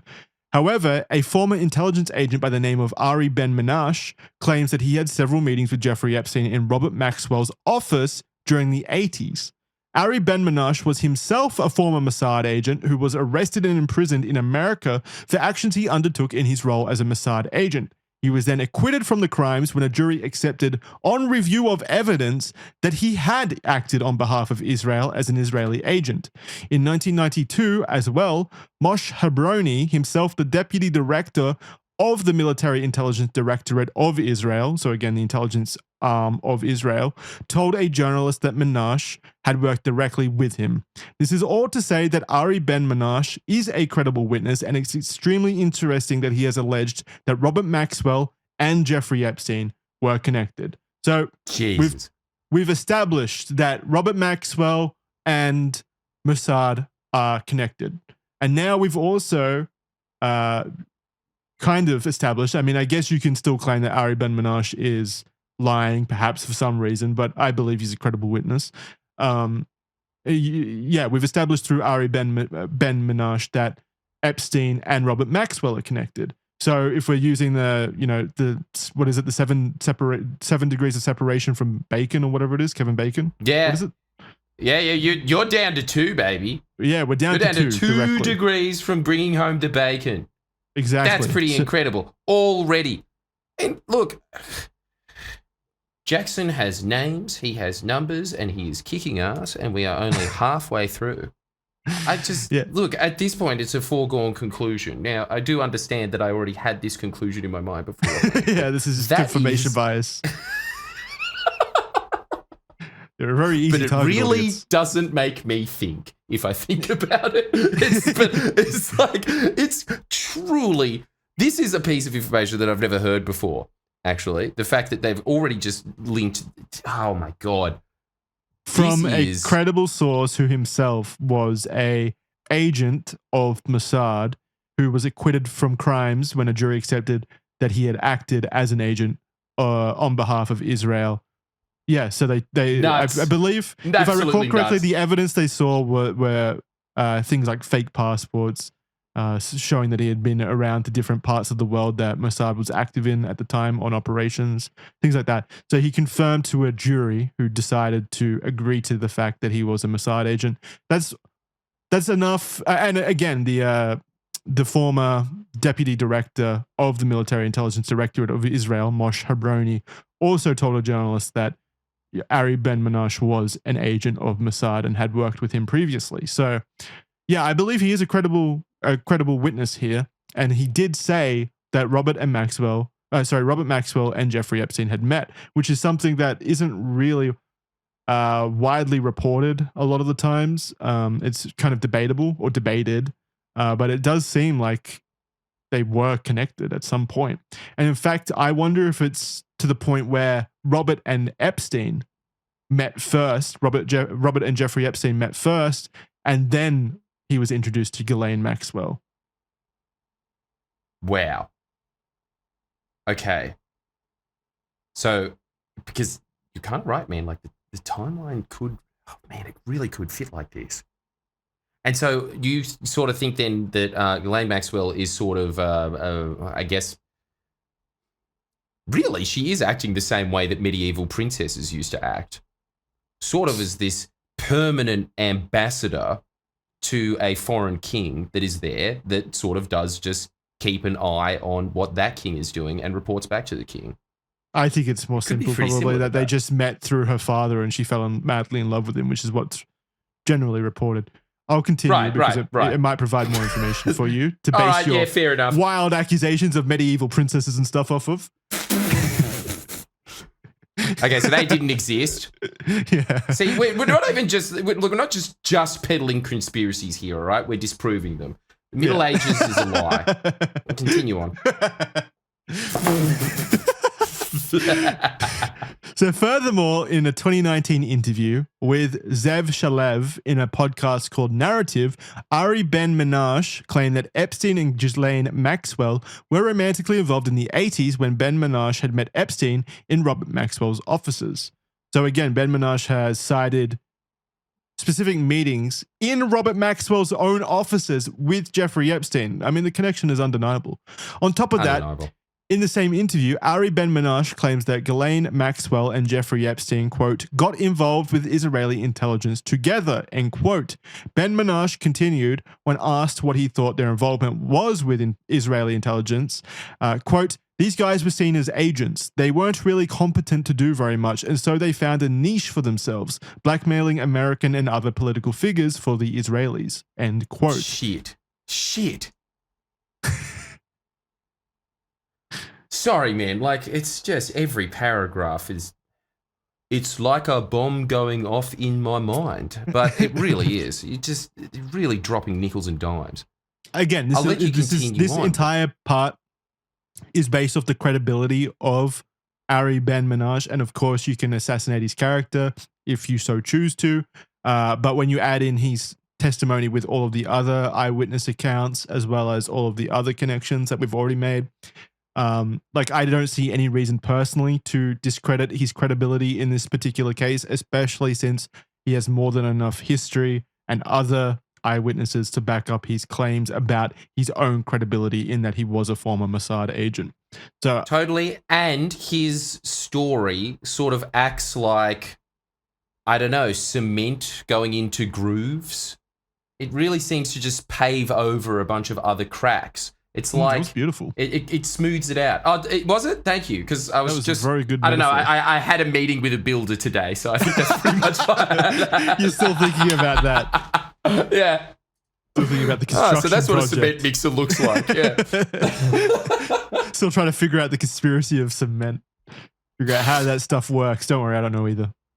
Yeah, no. Yeah, look, We'll figure it out one day together. Next episode. Totally. Red Thread That'll be 75. next episode of Red Thread. How does cement work? Is cement real? That'll be that one. Only one layer away from the meme of how do magnets work. We're so close. So close. So, yeah. This is substantial. Like, obviously, very substantial. He's directly claiming that the Jeffrey Epstein and Ghislaine Maxwell both got involved with Israeli intelligence through Robert Maxwell, which 100% makes sense given that Robert Maxwell was already involved with intelligence.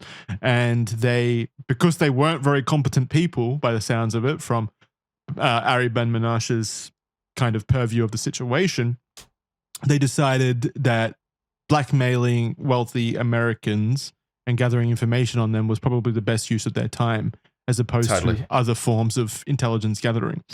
And for those asking why Ari Ben Menashe might have met with Epstein, the answer is actually credible yet again. Ari Ben Menashe would often meet with Robert Maxwell at his London office about the Iran-Contra arms deals, who Ari Ben Menashe claims helped facilitate money payments for the arms deals through Russian channels.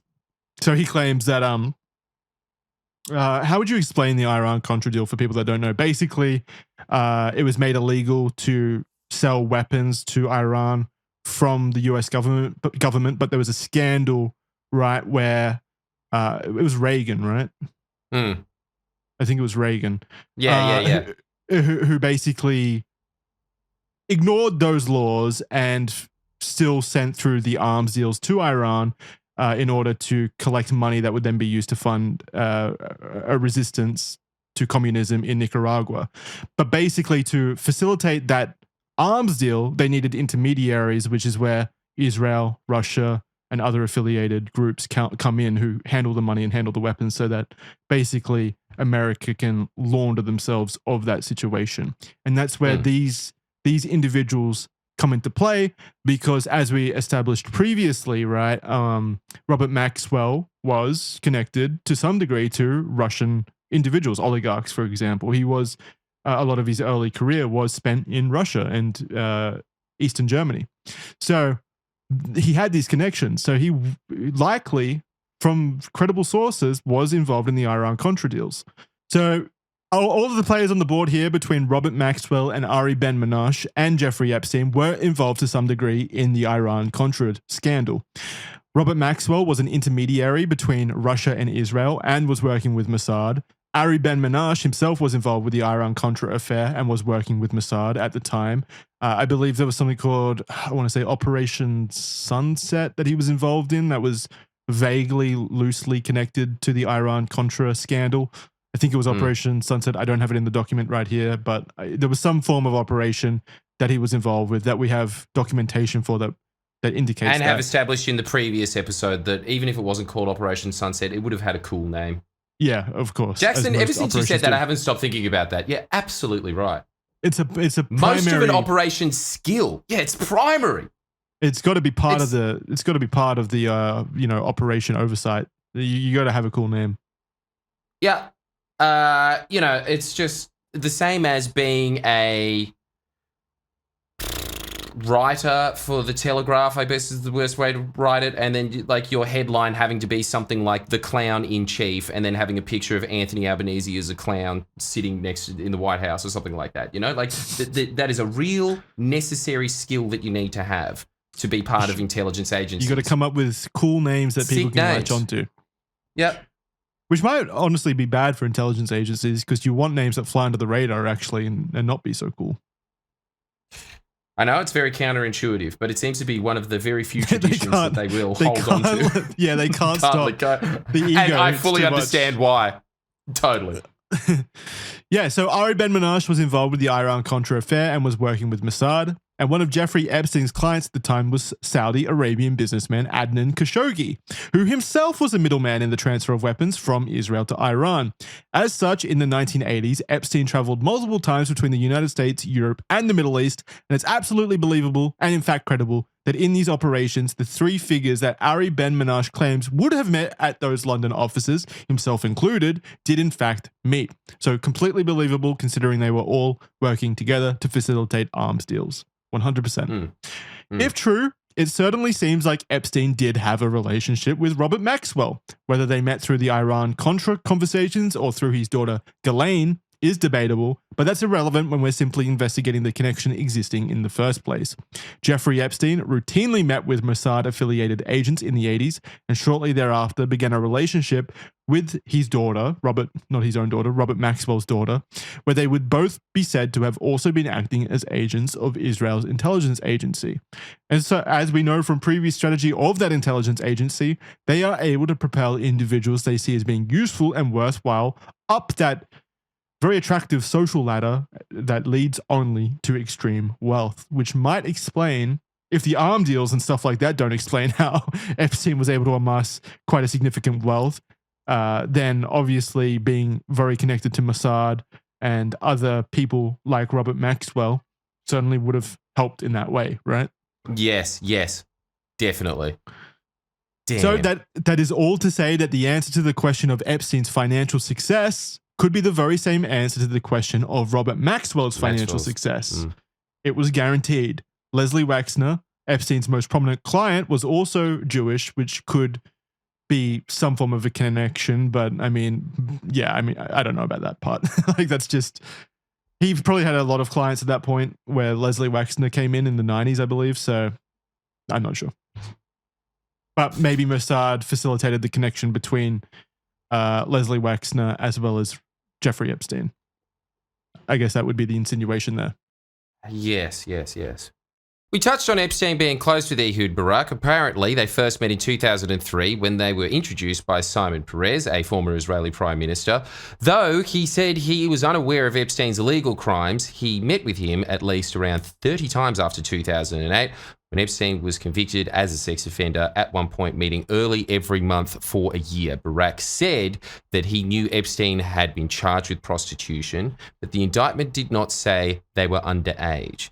The American system itself did not label him as a person non grata. The secretary just resigned in the Trump administration, was the prosecutor, and he said that he'd been negligent. So you expect me to have noticed anything wrong? The secretary he referenced was resigned, was Acosta. Epstein also invested heavily in the startup by Barak, Carbine, if that's how you pronounce it. Yep. Which develops geolocation and emergency service technology. There was also an apparent unexplained $2.5 million given to Barak by Wexner in 2004 for research. And we know at the time Epstein was involved in Wexner's foundation of finances. Is this man here with the huge hat? Yeah. Very That's inconspicuous. Him. That's former Prime Minister Ehud Barak. So we have pictures here of... he has a camera under that. What? We have pictures here for audio listeners of Ehud Barak entering and exiting Epstein's home, looking very inconspicuous with like a raccoon hat on. Why? Doesn't even look that cold. It's just, okay, I'm sorry, but if you are in the car, pull over now, look at the YouTube version of this, and tell me that wasn't worth your time. Just that, right there. And you know what else the best part about it is? It's obviously expensive. I was going to say the best part about it is it's camouflage, so maybe he's an undercover agent. Yeah, he is. He's trying to be conspicuous. he's undercover right now. Honestly, even if you dress like that in Vietnam, I think you would stick out. He's walking down New York in camo. I've just got to say, what can only be described as the world's stupidest hat. That's pretty cool. There's a lot of dumb hats in the world. There's those hats that, like, you know, you can dispense beers and drink out of them. Yeah. At least that one's practical. There's the hat that you can pull the levers and there's like a shark at the front that chomps up and down. And God, I wish I had one of those. I do have the hat that you can dispense beer cans out of. I know you would. Yeah. You need to trade that for one of the shark ones, though. That sounds great. Absolutely. And this man needs to wear one of those. He would look less dumb. It's so weird thinking that this guy's a world leader. He looks insane. Former world leader. Anyway. Yeah, but maybe there's a reason for that. Barack Ehud was also photographed entering Epstein's house in 2016, hiding his face. The same day, multiple young women were also seen entering the house. Barack was not happy and threatened to sue the Daily Mail, who broke the story. Barack admitted that it was him in the photo and said he never met Epstein in the company of women or young girls. Barack said in response, "I was there for lunch or a chat, nothing else, so what?" I go where I want with my hat. It's like he's deliberately trying to be marked by paparazzi. They're making it so easy. Yeah. May as well have a giant fucking sign on him that says, "Heading to Epstein's house. Please photograph." How is the man walking behind him not laughing? Okay, right. But yeah, so this was a former Israeli prime minister. So this is just to show the enormous amounts of connections that Epstein had to state officials in Israel, which we already know Robert Maxwell also had. I mean, Robert Maxwell himself had a state funeral. So giant amount of connections to the state government of Israel. Which, of course, Mossad is an apparatus of. And so we come to the Hoffenberg accusation. Stephen Hoffenberg was an American businessman who was charged with securities fraud, tax evasion, and obstruction of a Securities and Exchange Commission's inquiry, where he then served 18 years in prison for a $450 million Ponzi scheme. Hoffenberg so clearly, he's a trustworthy source. Totally. which is why he's in so good. I mean, but yeah, honestly, so many financial crimes. He does have an interesting story to tell, which we will now tell. Hoffenberg worked closely with Epstein, with the pair first meeting in 1987. Through the 1980s, he ran a company called Towers Financial, which was a debt collection and reinsurance business. Jeffrey Epstein entered the business with the promise of turning it into a global super business.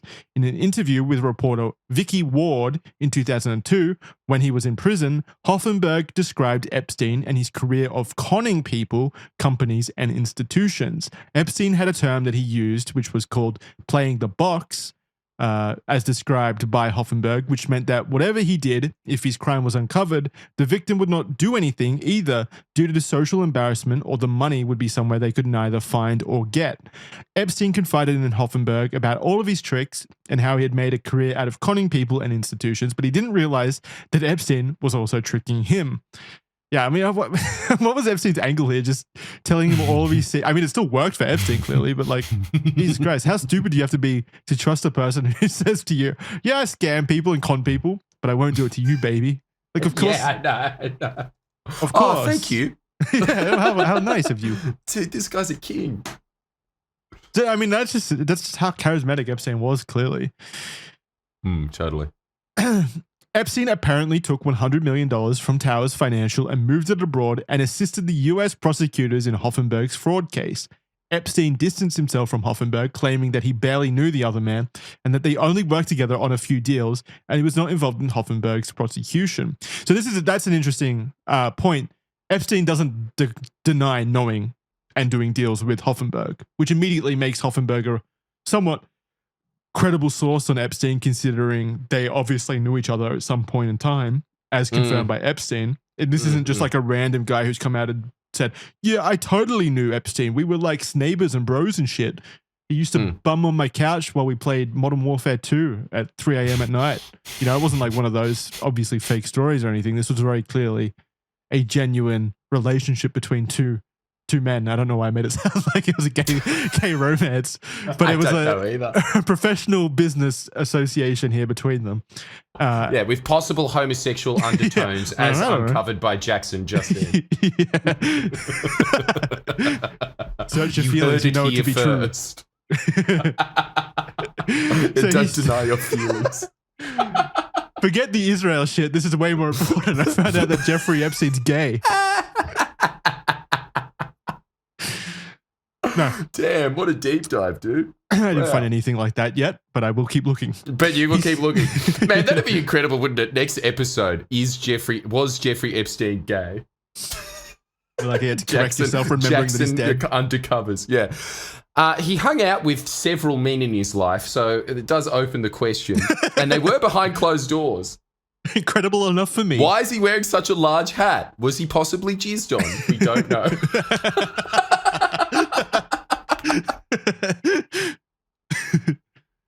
We need them to release the files so I can know if he was gay or not. Yeah, release the hat. Yeah. Release the evidence, please.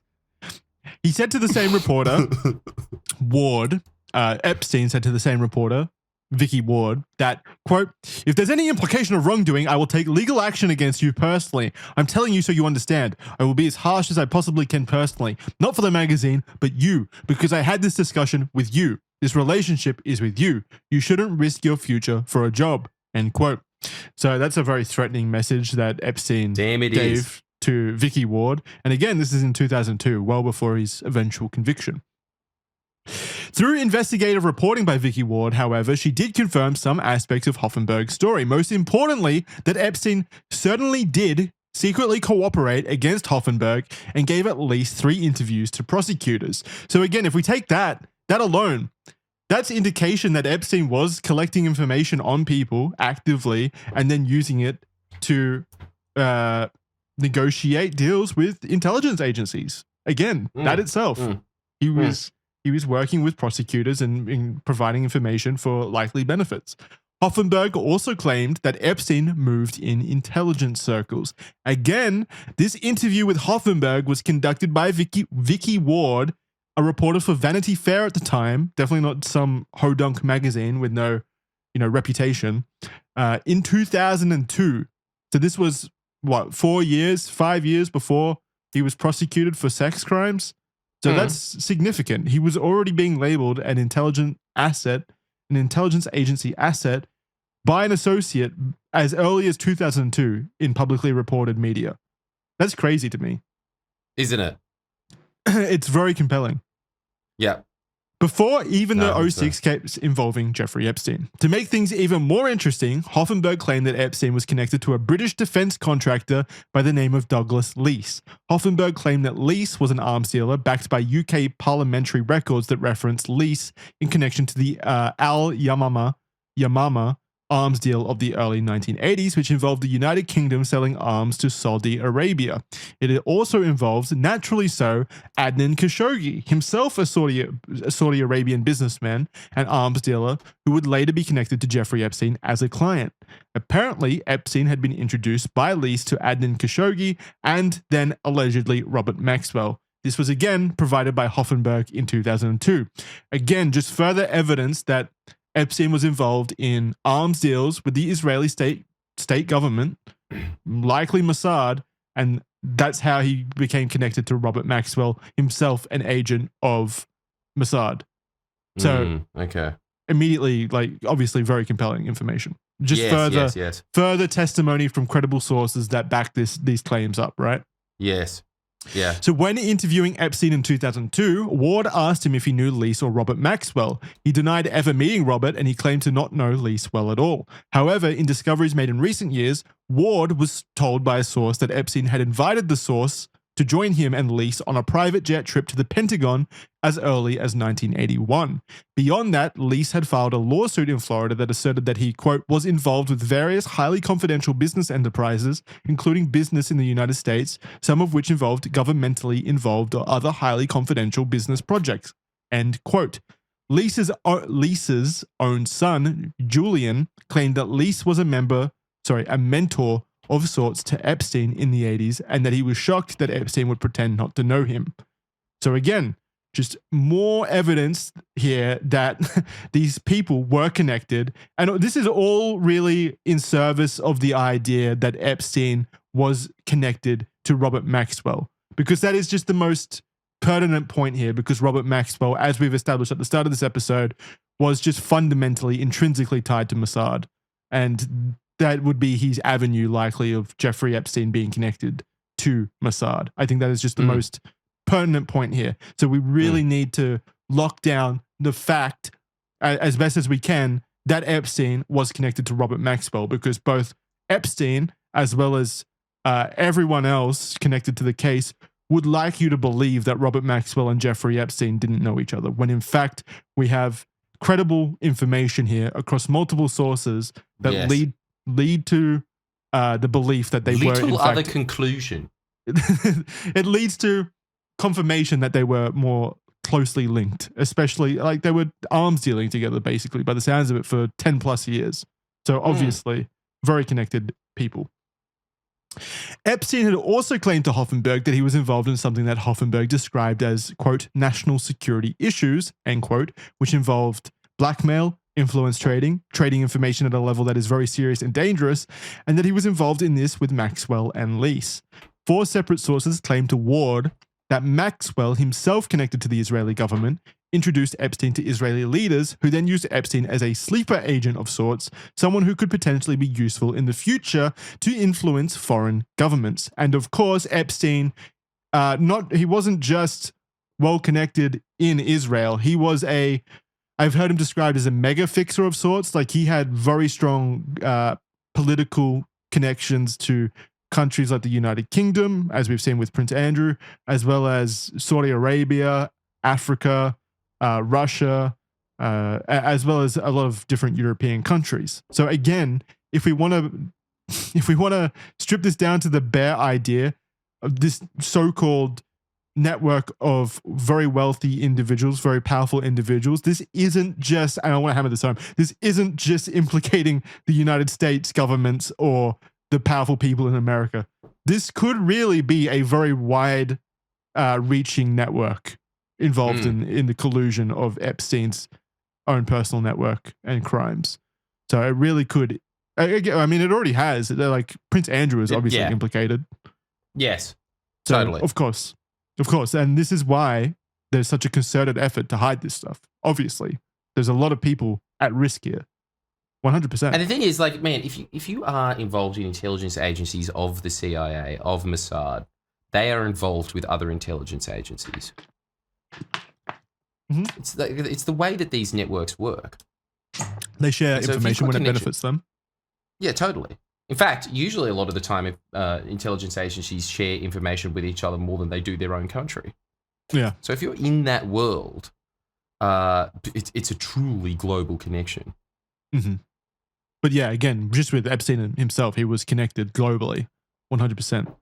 Like you see that with the people who were often on his private plane, for example. Of course he was. Yes. Yeah. I mean, he's got Israeli former prime ministers coming into his house with wacky hats and stuff like that, of course. Yeah. Ultimately, Hoffenberg's claims are yet another indication that Epstein was involved with Israel and the intelligence community or apparatus. It's not as ridiculous as it may seem either. Epstein did visit Israel in 2008 in an attempt to move there permanently due to his conviction in America, but he ended up changing his mind when he was given the very friendly plea deal. So that was his, break glass in case of emergency situation, right? Like his idea of escaping prosecution and his crimes was to move to Israel, which is, pretty clear indication there if he sees Israel as safe harbor, basically. Totally. Yeah. And they would have granted it to him as well. Like that was his immediate thought.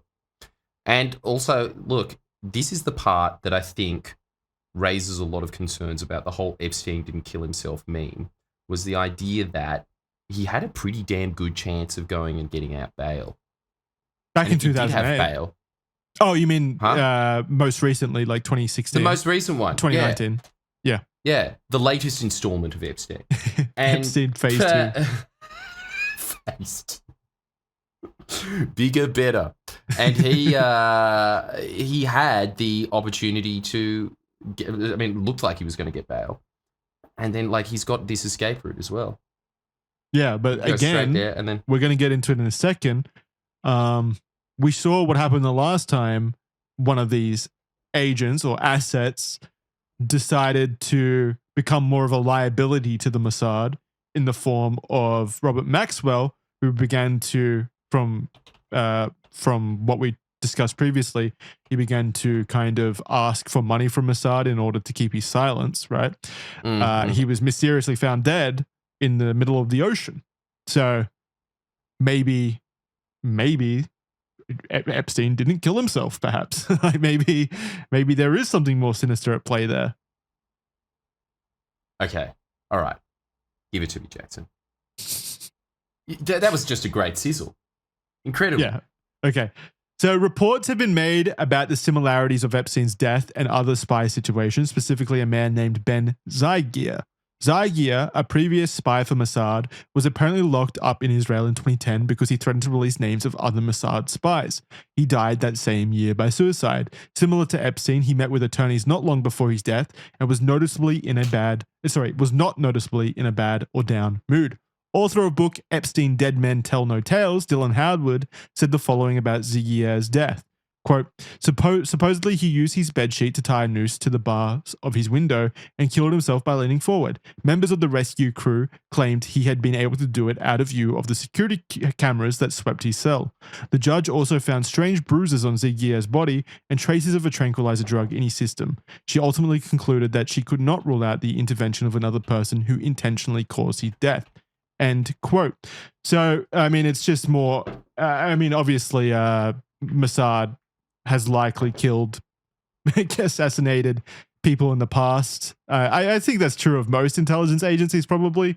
They've probably likely killed people to bury truths and bury loose leads and stuff like that, make sure that information doesn't get out. I think it's pretty naive to believe otherwise.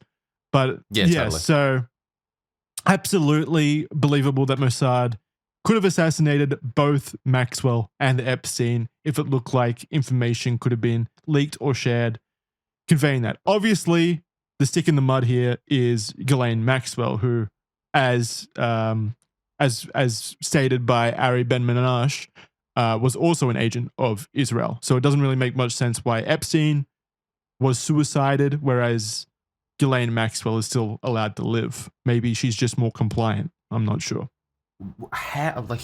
Remember how she just recently came out and said, "I'm very happy to testify in front of Congress." Yeah. How much do you hope that happens? I'll be honest with you. I have that is probably what I just have zero faith that we can take anything that comes out through government means at its word, even testimony from Ghislaine Maxwell, when she could be obviously influenced by government officials or individuals to provide beneficial evidence to support their claims. It's so difficult when you're dealing with a conspiracy that implicates the government, because anything that they could say to prove otherwise obviously comes out from a biased source, which is the government, the very people you're insinuating are lying to you. So how would you even just trust Maxwell at this point? Well, it's not even so much about trust. It's more, what would she say? Yeah, I mean, I'd be interested in hearing that. She's very adamant that she can clear her name, So, what would she possibly be saying to offer it? So the most recent stuff that I saw was her family arguing that she should be covered by the non-prosecution agreement of that. Oh, she's always had that. Deal. Always, totally. That's always been the crux of the argument right there. Yeah. However, she has also said on top of that, I am innocent and I can prove it, and I would be very happy to testify in front of Congress. That's always, it's really confident statements. Well, of course, I hope for more information, because at the very least, it gives us hopefully more to dive into and see how it connects to other, threads of evidence to see. I'm sure we can probably determine if they're lying or not. Hopefully, based off what kind of evidence they provide. If it is just a nothing burger, it's just too late. I'm not going to believe that if she comes out and says, no, it was just Jeffrey Epstein acting alone. I didn't do anything. Trump wasn't there. No one was there. It was just Jeffrey Epstein. He was a crazy pedophile. He loved wacky hats. That's it. That's all you guys need to know. I'm just not going to believe it. That'd be extremely underwhelming, wouldn't it? Yeah. She needs to name names. She needs to squeal. Exactly. But realistically, we're talking about a giant, widespread global conspiracy involving intelligence assets. And if she does put herself in a position where she would squeal against those institutions, is it really believable that they would let her do that? No. Exactly. That is not believable. But I would say that the fact that she is still alive when Epstein isn't probably leads more to the idea. And I think that, look, Dershowitz probably has the most likely explanation out of all of them, which is that probably not murder. Could very well likely be, we're going to turn the other way while you commit suicide. It's a very convenient way of it happening. Isn't that effectively the same thing, though? You still want them dead. Yeah, but it's like such an easier way to get around it, don't you think? No, of course, but like they could still just kill them and claim suicide, and we'd be none the wiser. They could just kill them and claim suicide. Yes, it's just much more difficult than just saying, "Here's the noose, do it yourself," or you know what happens. Yeah, but if they want them to do that, then why would they still just leave them alive? Who? Like, clearly, the intelligence agencies, like, clearly Ghislaine Maxwell is not killing herself. Yeah, exactly. So why is she still alive? Well, I'm just thinking that it's like a thing of,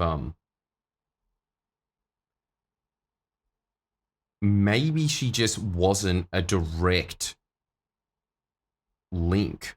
Maybe she was a useful idiot. She wasn't like the one that, not necessarily useful idiot, but it's just, she doesn't know things that Epstein knew. Epstein was the guy that they like had all the contacts with, and maybe, you know, Maxwell just wasn't implicated to the same level, and so it wasn't important that she goes. So maybe Epstein was an agent. But again, this falls apart when we consider Ari Ben-Menashe's accusation that they were both agents of Mossad. Yeah, but there's levels to that. Yeah, I guess she could be like, you know what I'm saying? Like, some people would know Epstein more than others. Yeah. I was going to say she could be more of an agent of Jeffrey Epstein, who himself was more directly involved with Mossad. So she doesn't have Possibly. the same throwing information. it around. But yeah, you're right. This is one of those things where good counter explanation, good counter example. You know, if you want to make the case that Epstein isn't a Mossad agent, and we clearly do, but if you didn't, that's a very good point to point out. Why is Ghislaine Maxwell still alive? Still and it alive. is a very compelling counterpoint to that. 5D chess, maybe they left her alive for that specific purpose. Damn! That is 5D. Maybe they left her alive so people would point to that as an example of why this isn't a possibility, knowing that she can't share information anyway from behind bars. They've got her in a place where she can't. Otherwise, if she does, then she'll be killed. Like, I don't know. Yeah, or there's just sort of like the message has been made very, very clearly. Yeah. And she gets the message. That could also be the case. I don't know. We're overthinking it. We won't know for sure for a while. All we can talk about is the connections in this document. Yeah, probably. Yeah, we're right. Yep. Let's just stick to the facts. So we'll wrap up here with the final point, which is Alan Dershowitz. So Alan Dershowitz, the previous lawyer for Epstein, has said that the extent of Epstein's relationship with Israel would be the business dealings he had with Ehud Barak. That's the former prime minister. And Epstein denied all claims of intelligence gathering when speaking to Alan Dershowitz. He also claimed that he confirmed this with sources he has in Israel, which he undeniably has many, as he represented Mossad in a previous legal case, and he's himself close friends with Prime Minister Benjamin Netanyahu, current prime minister. So for those of you that don't remember, Alan Dershowitz is the previous lawyer for Epstein, who was also a frequent visitor to the island, let's say, or just Epstein residences. He's the one that said, yes, I received massages, but my towel stayed on, that kind of stuff. So that guy, yeah. Maybe not the best guy to be listening to. Alan Dershowitz, this is a quote from him, "We discussed it and the answer was no. He laughed. No intelligence agency would really trust him." End quote. Dershowitz helped Epstein negotiate his cushy sweetheart deal in 2008 and is featured in Epstein's flight logs repeatedly himself, and was accused by Virginia Giuffre of sexual abuse and trafficking when she was a teenager, claiming that, quote, Professor Dershowitz was around a lot and there was always young girls around a lot, end quote, and that, quote, Dershowitz was so comfortable with the sex that was going on that on one occasion he observed me in sexual activity with Epstein, end quote. She's got another quote here. After the sexual experiences, which is what I had been trained to do anyway, which was not out of the ordinary, I went to the back of the plane, got washed clothes, and proceeded to clean Jeffrey and Dershowitz up with a warm washcloth. End quote. Dershowitz, of course, denied all of this, calling Jeffrey a liar and just seeking attention and money, even though another woman, Sarah Ransom, also made very similar allegations. Ransom later took back some of her other claims, but not the one against Dershowitz, and Jeffrey sued Dershowitz in 2019 for defamation, which he countersued back until it was ultimately settled in 2022. Dershowitz still says he was framed, even calling for release of all court documents that apparently show his full innocence. And of course, he makes that knowing that they can't be unsealed. Jeffrey later came out saying she may have misidentified Dershowitz as she was a child in a traumatic environment. Dershowitz says, quote, "You have to look at all the exculpatory evidence and understand that I was framed. I've had sex with one woman since the day I met Jeffrey Epstein till the day he died, my wife, and there's not a scintilla of evidence to suggest otherwise. I have all my travel records to prove I couldn't have been at any of the other places she said she met me, and that's why she basically settled the case." End quote. Regardless of this, though, Dershowitz is obviously biased when it comes to Israel and Mossad, as reported in 2024 by Intelligence Online. A confidential intel report was shown to indicate that the US was concerned that attorney Dershowitz had Mossad ties. Interestingly enough, yeah, I mean, I don't know how credible this really is. Didn't know that. It is reported. Interestingly enough, this report itself cited Dershowitz's relationship with Jeffrey Epstein as evidence that Alan Dershowitz may be tied to Mossad, insinuating the US belief that Jeffrey Epstein himself was connected to Mossad. Jesus so basically, Christ. this internal report, I believe, was created because Dershowitz was going to be acting as one of Israel's main lawyers in a human rights case, basically. So the US put together a exploratory commission, basically, of Dershowitz, and the report that came out about this was essentially that they believed that he might potentially be, what would you say? He might have a relationship with Mossad due to his relationship with Jeffrey Epstein. So that in and of itself is the US, in a way, confirming that they believe that Jeffrey Epstein has a connection to Mossad. Don't you think? This is fucking hell, Jackson. You've actually uncovered like quite a few explosive statements that when you put them together, that one's incredible.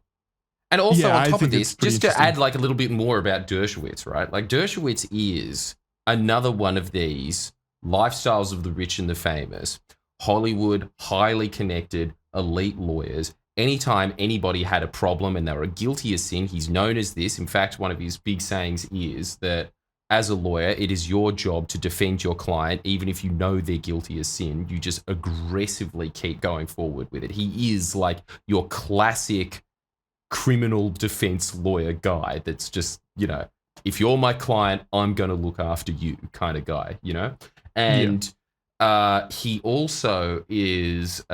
he's a high-profile lawyer. He's been connected to a lot. High-profile, towering intellect as well. In fact, this is the way to... Think about it this way, right? You know how like Ben Shapiro goes to colleges and owns like first-year uni students, right? The king of first-year uni students, Noam Chomsky. I'll never forget it as long as I live. It's Noam Chomsky, Israel versus Palestine debate. Noam Chomsky... no idiot, like a towering intellect in himself. That was the first debate that I've ever seen where I thought, holy shit, Chomsky lost. Like if you're just looking at it on points, regardless of what you think about the Israel-Palestine conflict, if you're just looking at the debate that is happening there, like that guy is a rabid, highly talented lawyer that is able to just get you, like, of course. You know what I mean? Like that real... It's a real skill what that guy has. I mean, he probably is the most eminent and prominent lawyer of our time, 100%. Has to be. And honestly, seriously, like just looking at this guy in action, you can totally see why.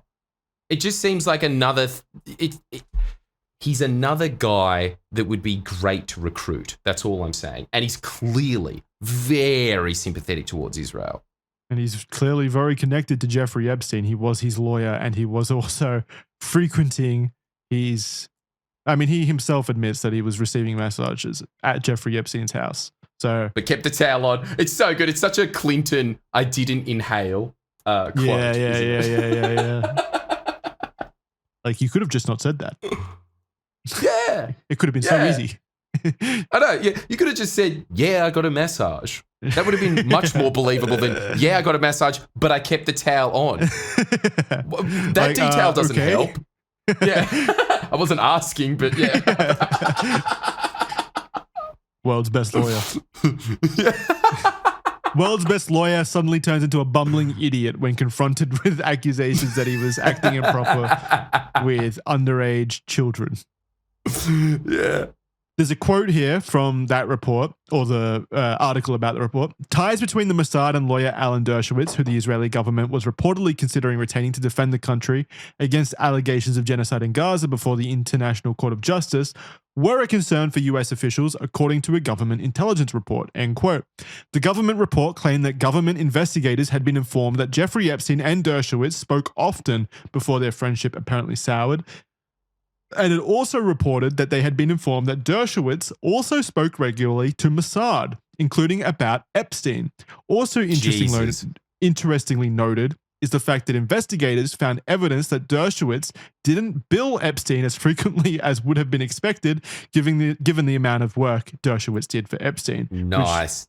Doing favors. Yeah, I mean, it implies something, maybe. It implies well, this is like again, this is like a old New York law thing. This is what Trump's lawyer used to do with him as well, Roy Cohn. It was, favors are far more valuable than money when you get to that level. Oh, 100%, yeah. But anyway, this is the main point of that is basically that Dershowitz himself has come out stating that no, Epstein isn't involved in Mossad. Meanwhile, there are credible reports insinuating that Dershowitz himself is believed to be connected to Mossad. So, yeah.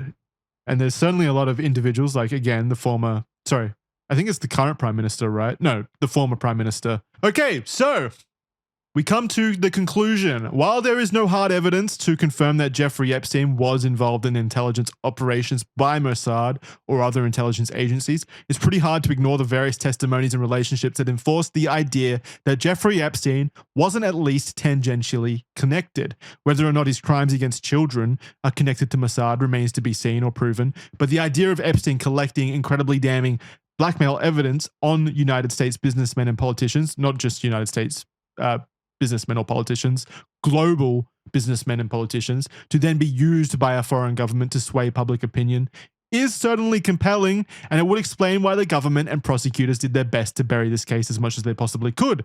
Realistically, it would make sense why Epstein collected thousands of hours of footage through hidden cameras. It would make sense why Epstein was connected to hundreds, if not thousands, of the most powerful people in the world and amassed wealth to rival that of a world leader through no rational explanation of his own merit. It would make sense why he was given an extremely generous plea deal that involved various non-prosecution agreements that protected other unnamed individuals, and in fact, any potential future unnamed individual.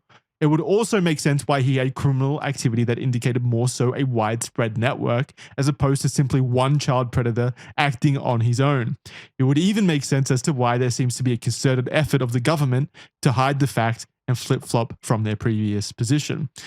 There needed to be a proponent of this apparatus that was propping Jeffrey Epstein up, and an intelligence agency makes the most sense in that context. The intelligence agency that does make the most sense in Jeffrey Epstein's case, with the various connections that we've explored in this episode, is Israel's Mossad. The CIA is certainly a possibility, but the benefits to the CIA is far less obvious. Mossad is simply too connected, and they had too much to gain from the scenario, utilizing the information to blackmail, coerce, or otherwise manipulate government and business in the United States to align more closely with their own state goals. Both the Republican and Democratic parties seem to, across various methods, bend to the will of Israel a lot of the times, especially in recent years. And it could be such that the institutions in America are compromised by pressure exerted by a foreign intelligence agency. This isn't a particularly new concept either. Intelligence agencies spy on other countries. Multiple former CIA agents have been quoted as stating that Mossad runs the most extensive espionage program against the United States out of any of its allies. John Kirikow, an American whistleblower, journalist, and former intelligence officer linked to the CIA, claimed that, quote, in January of 1990, there were 189 undeclared Israeli intelligence officers that the FBI had been able to identify spread all over America trying to steal our defense secrets. To go back to the plea deal, penned by Dershowitz, himself aligned with Israel and Mossad, and to quote Acosta, quote, I was told Epstein belonged to intelligence and to leave it alone. And I don't think we can get more succinct than that. No, we cannot. And I don't think that we can get more succinct than your beautiful rendition of all of this, Jackson, as usual. Thank you. Great work. I think that this one, you just went above and beyond. I appreciate that. Incredible. This is, well, it's quite an undeniable list once you put it all together like you did just then. The real highlights for it, obviously, is the quote that you ended with. Definitely. I mean, that's big. That forms the foundation of the case 100%. But I think, again, there is far too much smoke here man, for there not to be a campfire. Dad. Her dad. Even Giswell's Maxwell. That's the one. That's the one right there. It's too much of a coincidence. Way too Then you have connected Dershowitz, and all of these prominent Israeli politicians constantly. I mean, not just around. that. Hoffenberg himself is a very reputable, overview of Epstein and what kind of character Epstein was. Like, he is portrayed as a very cunning, maybe not necessarily cunning, but a very information-based purveyor. Like a criminal that takes all of this information from people and then basically utilizes it to his own gain. All of these different testimonies from credible people really speak of someone who was an information gatherer who was then also involved in intelligence circles. It just does. There's too much testimony here. You have former Mossad agents themselves talking about it. Man. It's a goddamn convincing list. And look, to me, honestly, this is the reason I think is probably most likely that the United States government seems to be so ardently paralyzed against releasing across the board. anything around it. Again, both parties across both years. I mean, again, this is just such an odd connection. Samuel Pisar, right, who was Robert Maxwell's lawyer, who would then go on to become Jeffrey Epstein's lawyer, who himself was the stepfather of Antony Blinken, the former Secretary of State for the United States Biden administration. There's too many connections here. Yeah, there really is. Way too many honestly connections. Easily the most plausible, and it's really strange to me, honestly, that of all the Epstein conspiracy theories, I think that this one receives the least attention. In fact, I was noticing in comments, there was a bunch of people saying, I can't wait for this episode to come out because I've never even heard of this part before. And this... Well, not just that. It really, it's interesting that as soon as the idea of a foreign intelligence agency being involved in some way in this is brought up, you're immediately met with kind of friction from some people who want to claim anti-Semitism, which I get. Anti-Semitism is obviously growing pretty rapidly in recent years, and it's not a good thing, obviously. But again, we are talking about an intelligence agency of a very wealthy and powerful state who is capable of something of this magnitude. And I think it would be incredibly disingenuous and harmful to just look the other way just because it could be misconstrued as anti-Semitic, which it's not. We're criticizing, or rather investigating, potential connections between a criminal and an intelligence agency. Like, I would do that. I wouldn't even go as far as to say that we are criticizing in this. No, we really aren't. I genuinely just want to know if there is a connection there or not. Yeah, pretty much, because I want to know why the Trump administration is so ardent against not releasing anything. And I personally don't think that it is. The most likely explanation is just like, it implicates every politician there and they're all going down as a bunch of like vampires or whatever, right? Like, I think that the most likely explanation out of all of it is this, because we have multiple examples throughout history of Mossad specifically doing very similar activities that have been outed before. You know, like this is common playbook practice. This one to me seems like the smoking gun. And of course, the foreign Epstein conspiracies. Yeah.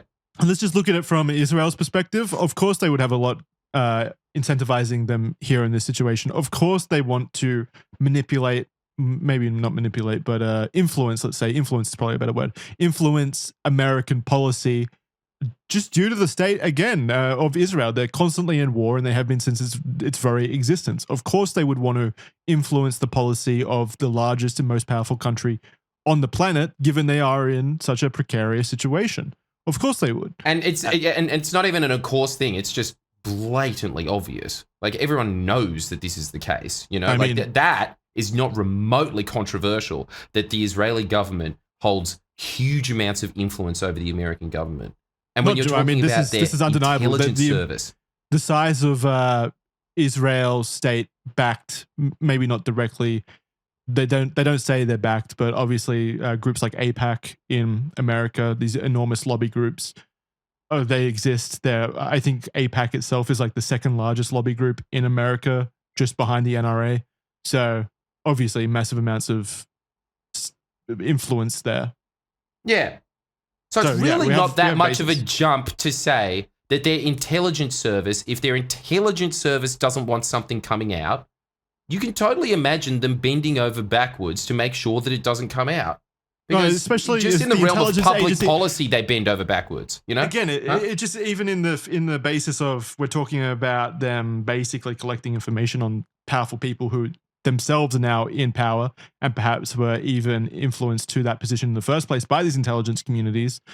They have the information to influence them to now. Like, obviously, if we're talking about this being a legitimate thing, this network by Epstein, who himself was connected to intelligence agencies, then they have the information.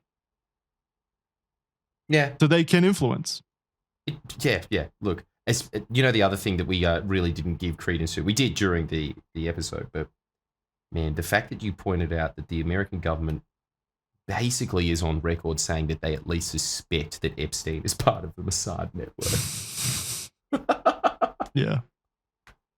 Pretty remarkable. Again, I found that information from one source, so you might want to dig deeper into that at home if you want to look into that more, that particular source. But I definitely, it seemed credible to me. Yeah. All right, that's going to do it for this episode. We're going to head over to members' questions now. So you can sign up at official.men for a free 7-day trial to ad-free early access Red Thread episodes. You get them 3 days in advance. And you can also ask us questions over on official.men. You can sign up and we'll post question threads. Basically, you leave your questions for us and then we answer them on the show, like right now. So not only do you get early access, ad-free access, all of that good stuff delivered straight to you very early, you also get to ask us questions on topics you're interested in, and then we collect them and talk about them on the show. This one comes from Skinny Cartman.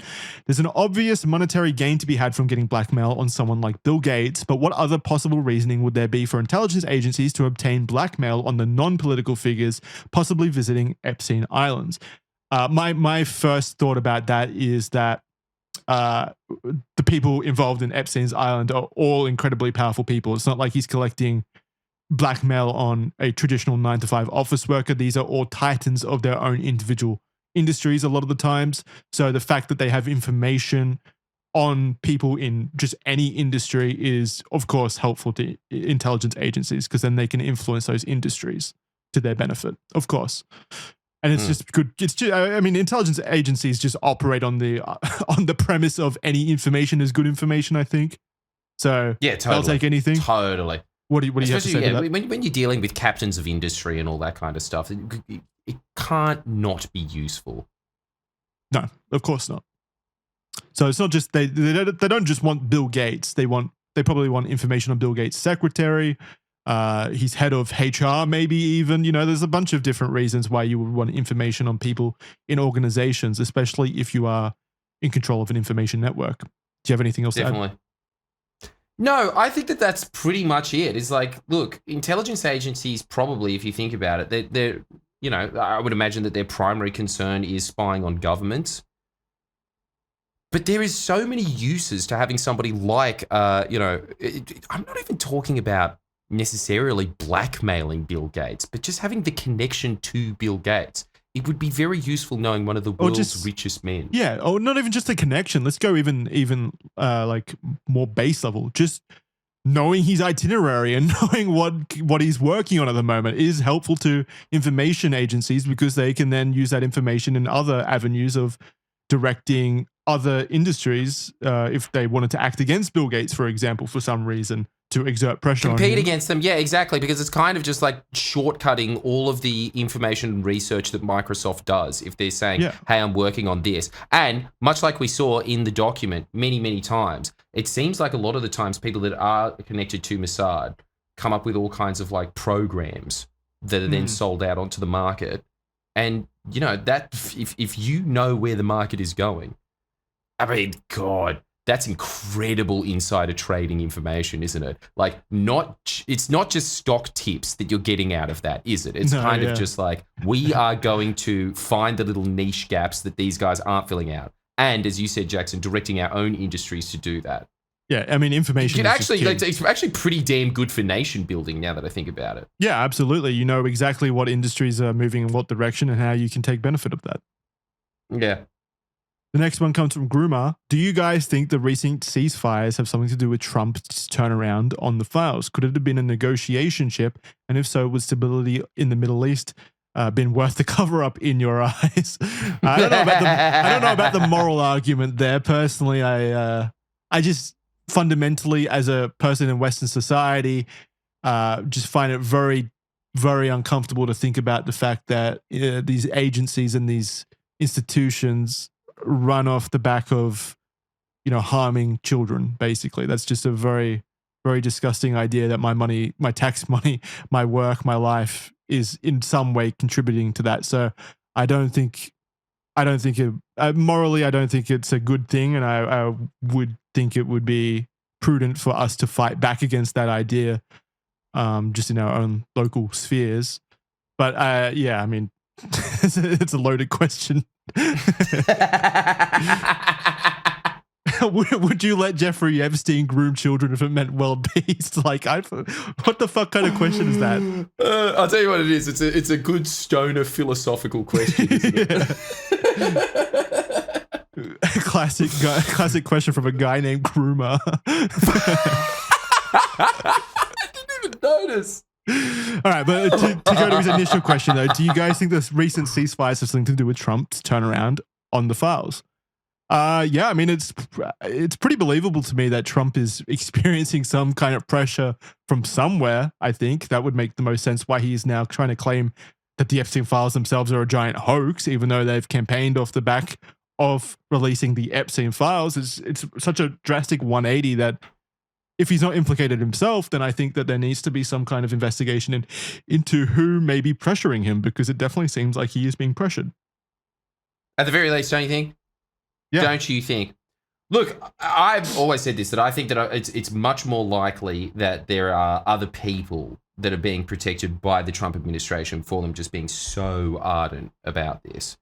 Because like we're saying before at the very beginning of this seems very institutional.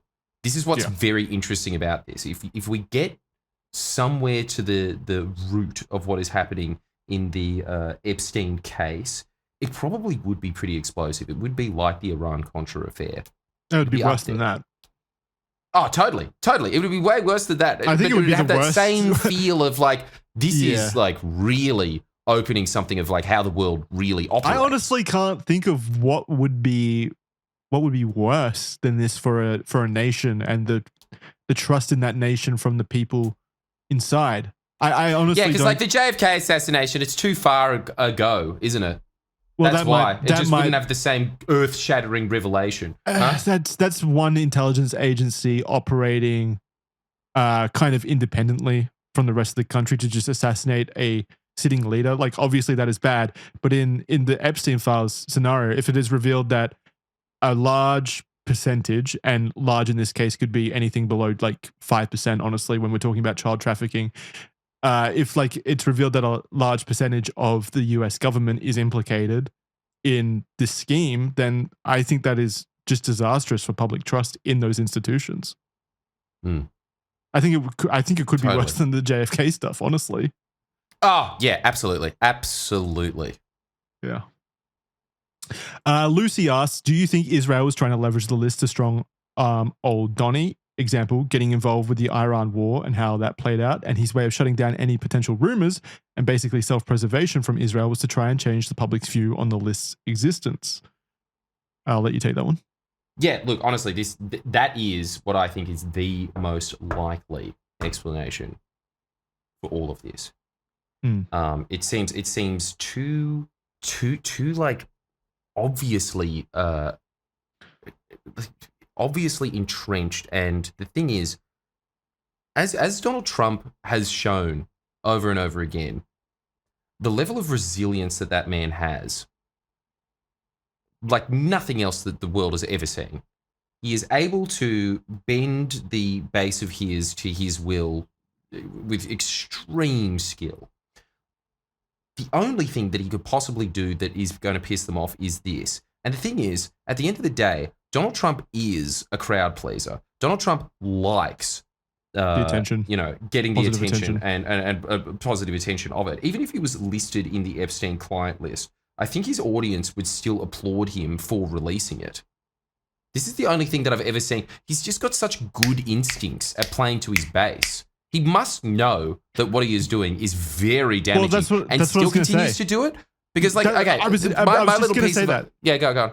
Oh, sorry, just real quick. I read a report the other day that only 3% of Americans are satisfied with the Trump administration's handling of the Epstein files, and this was before his most recent outcries about how it's a hoax and stuff. So he would have seen these numbers. He sees that 3% of Americans are satisfied. Not satisfied. No, 3% are satisfied. So 97% of the country is not satisfied with Trump's administration's handling of the Epstein files. He sees that and he still doubles down on it. Does that sound like the Donald Trump that you and I know? No, it doesn't. It really doesn't. And also just the fact that you have a bunch of his supporters, you have other supporters of his that are ardently just sticking with him, right? But you had the other ones like your Charlie Kirks, for instance. I was talking to you about this before, Jackson, that he just came out and said, look, I'm just going to trust what the government says, which is just remarkable for someone like Charlie Kirk. His entire image is just based off of like, I hate the government, small government, I don't trust it. And then as soon as it comes to this, he just turns around immediately and says, I'm going to trust my friends in the government. Then immediately sees the backlash on it, changes on a dime. I've seen Donald Trump in real time change what he is saying while he is doing a rally to his audience, that he uses as this endless test barrier of like what they like and what they don't like. I mean, I saw that today. He walked out of a press conference. Someone asked him, would you be down to, get a special prosecutor to work on the Epstein case independently of the government, blah, blah, blah, that kind of concept. And Donald Trump was like, yeah, I'd be okay with that as long as it's done credibly so. And, it's a thorough investigation and truthful and stuff like that. I wouldn't have a problem with with a special prosecutor being assigned to the case. And then maybe 6 hours later, the press secretary comes out and says Donald Trump would be against Donald Trump would be against adding a special prosecutor to the investigation. It's not something he's interested in. The blah blah blah, the hoax, all that stuff. So he changed his tune even on that relatively quickly. Like, he knows what people want to hear, and yet he still is doing the opposite. Doing the opposite, which in Trump's world, this isn't just obviously a large percentage of America has a problem with how Trump handles things and stuff like that, and he still does the opposite of that, but that's in pursuit of appealing to his base. This is against even his base, and he's still doing it. So it's remarkable. It really is. And again, shows that there has to be something much more powerful behind it. I just think that honestly, like, Trump is able to just bend reality. And I think we've just come across something where he just can't do it. No, which is honestly fucking incredible terrifying by itself, because everybody, like, Trump's enemies endlessly were always wondering, how is this man going down? You know, because again, you do not see a politician that is able to command such power amongst like a large contingency of the population that can keep getting him elected, to the point that he basically has morphed the Republican Party around his own will. And so they were just sitting there and saying, like, this man has been in scandal after scandal after scandal ever since he was on the campaign trail in 2015, you know?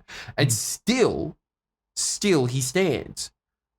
This seems to be the only thing that everybody keeps talking about, and it's very true, you can see it, that seems to have separated him from that base. And, you know, you can tell that nothing is more important to that man than that base. Yeah, 100%. For something to sit in the way of that, damn. It has to be substantial. It's got to be big. Yeah. Mickey D's S11, sorry, Mickey D's 11. Fuck yeah.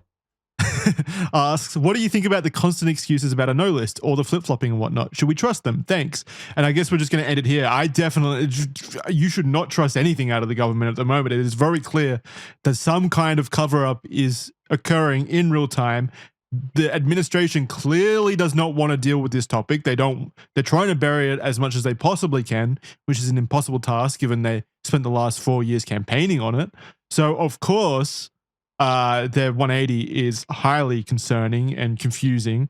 So yeah, I simply would not trust anything else out from any of the government officials, including the Democrats, including the Republicans, including from the institutions. The only way I would believe any evidence currently is if it is peer reviewed from independent sources. Honestly, like, this is such a widespread conspiracy to me.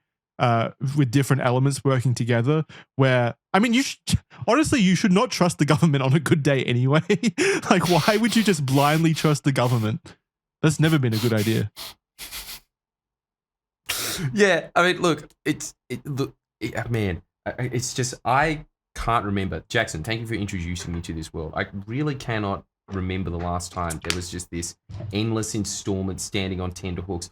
Maybe the last time that the world was sort of like this was during the OJ trials or something, but it really seems to have captured the entire globe's attention. Something big is happening. It's kind of nice from my perspective, if I'm going to take a silver lining for this. I think this is as unified as we've been in a long time against this one situation. I have seen conservatives and left-leaning people come together to agree that something is clearly wrong here. We may be witnessing something absolutely catastrophic occurring in real time to our very institutions, to our very societies.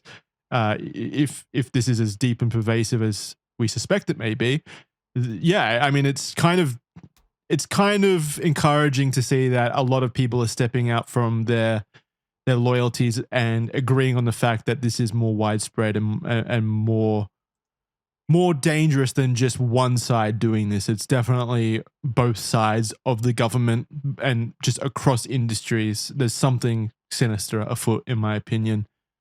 It's also just, it seems like it's like a real, it's a real will of the people thing, isn't it? Because it really, all the commentators that would normally take Trump's side, it's honestly quite suicidal to do that at the moment.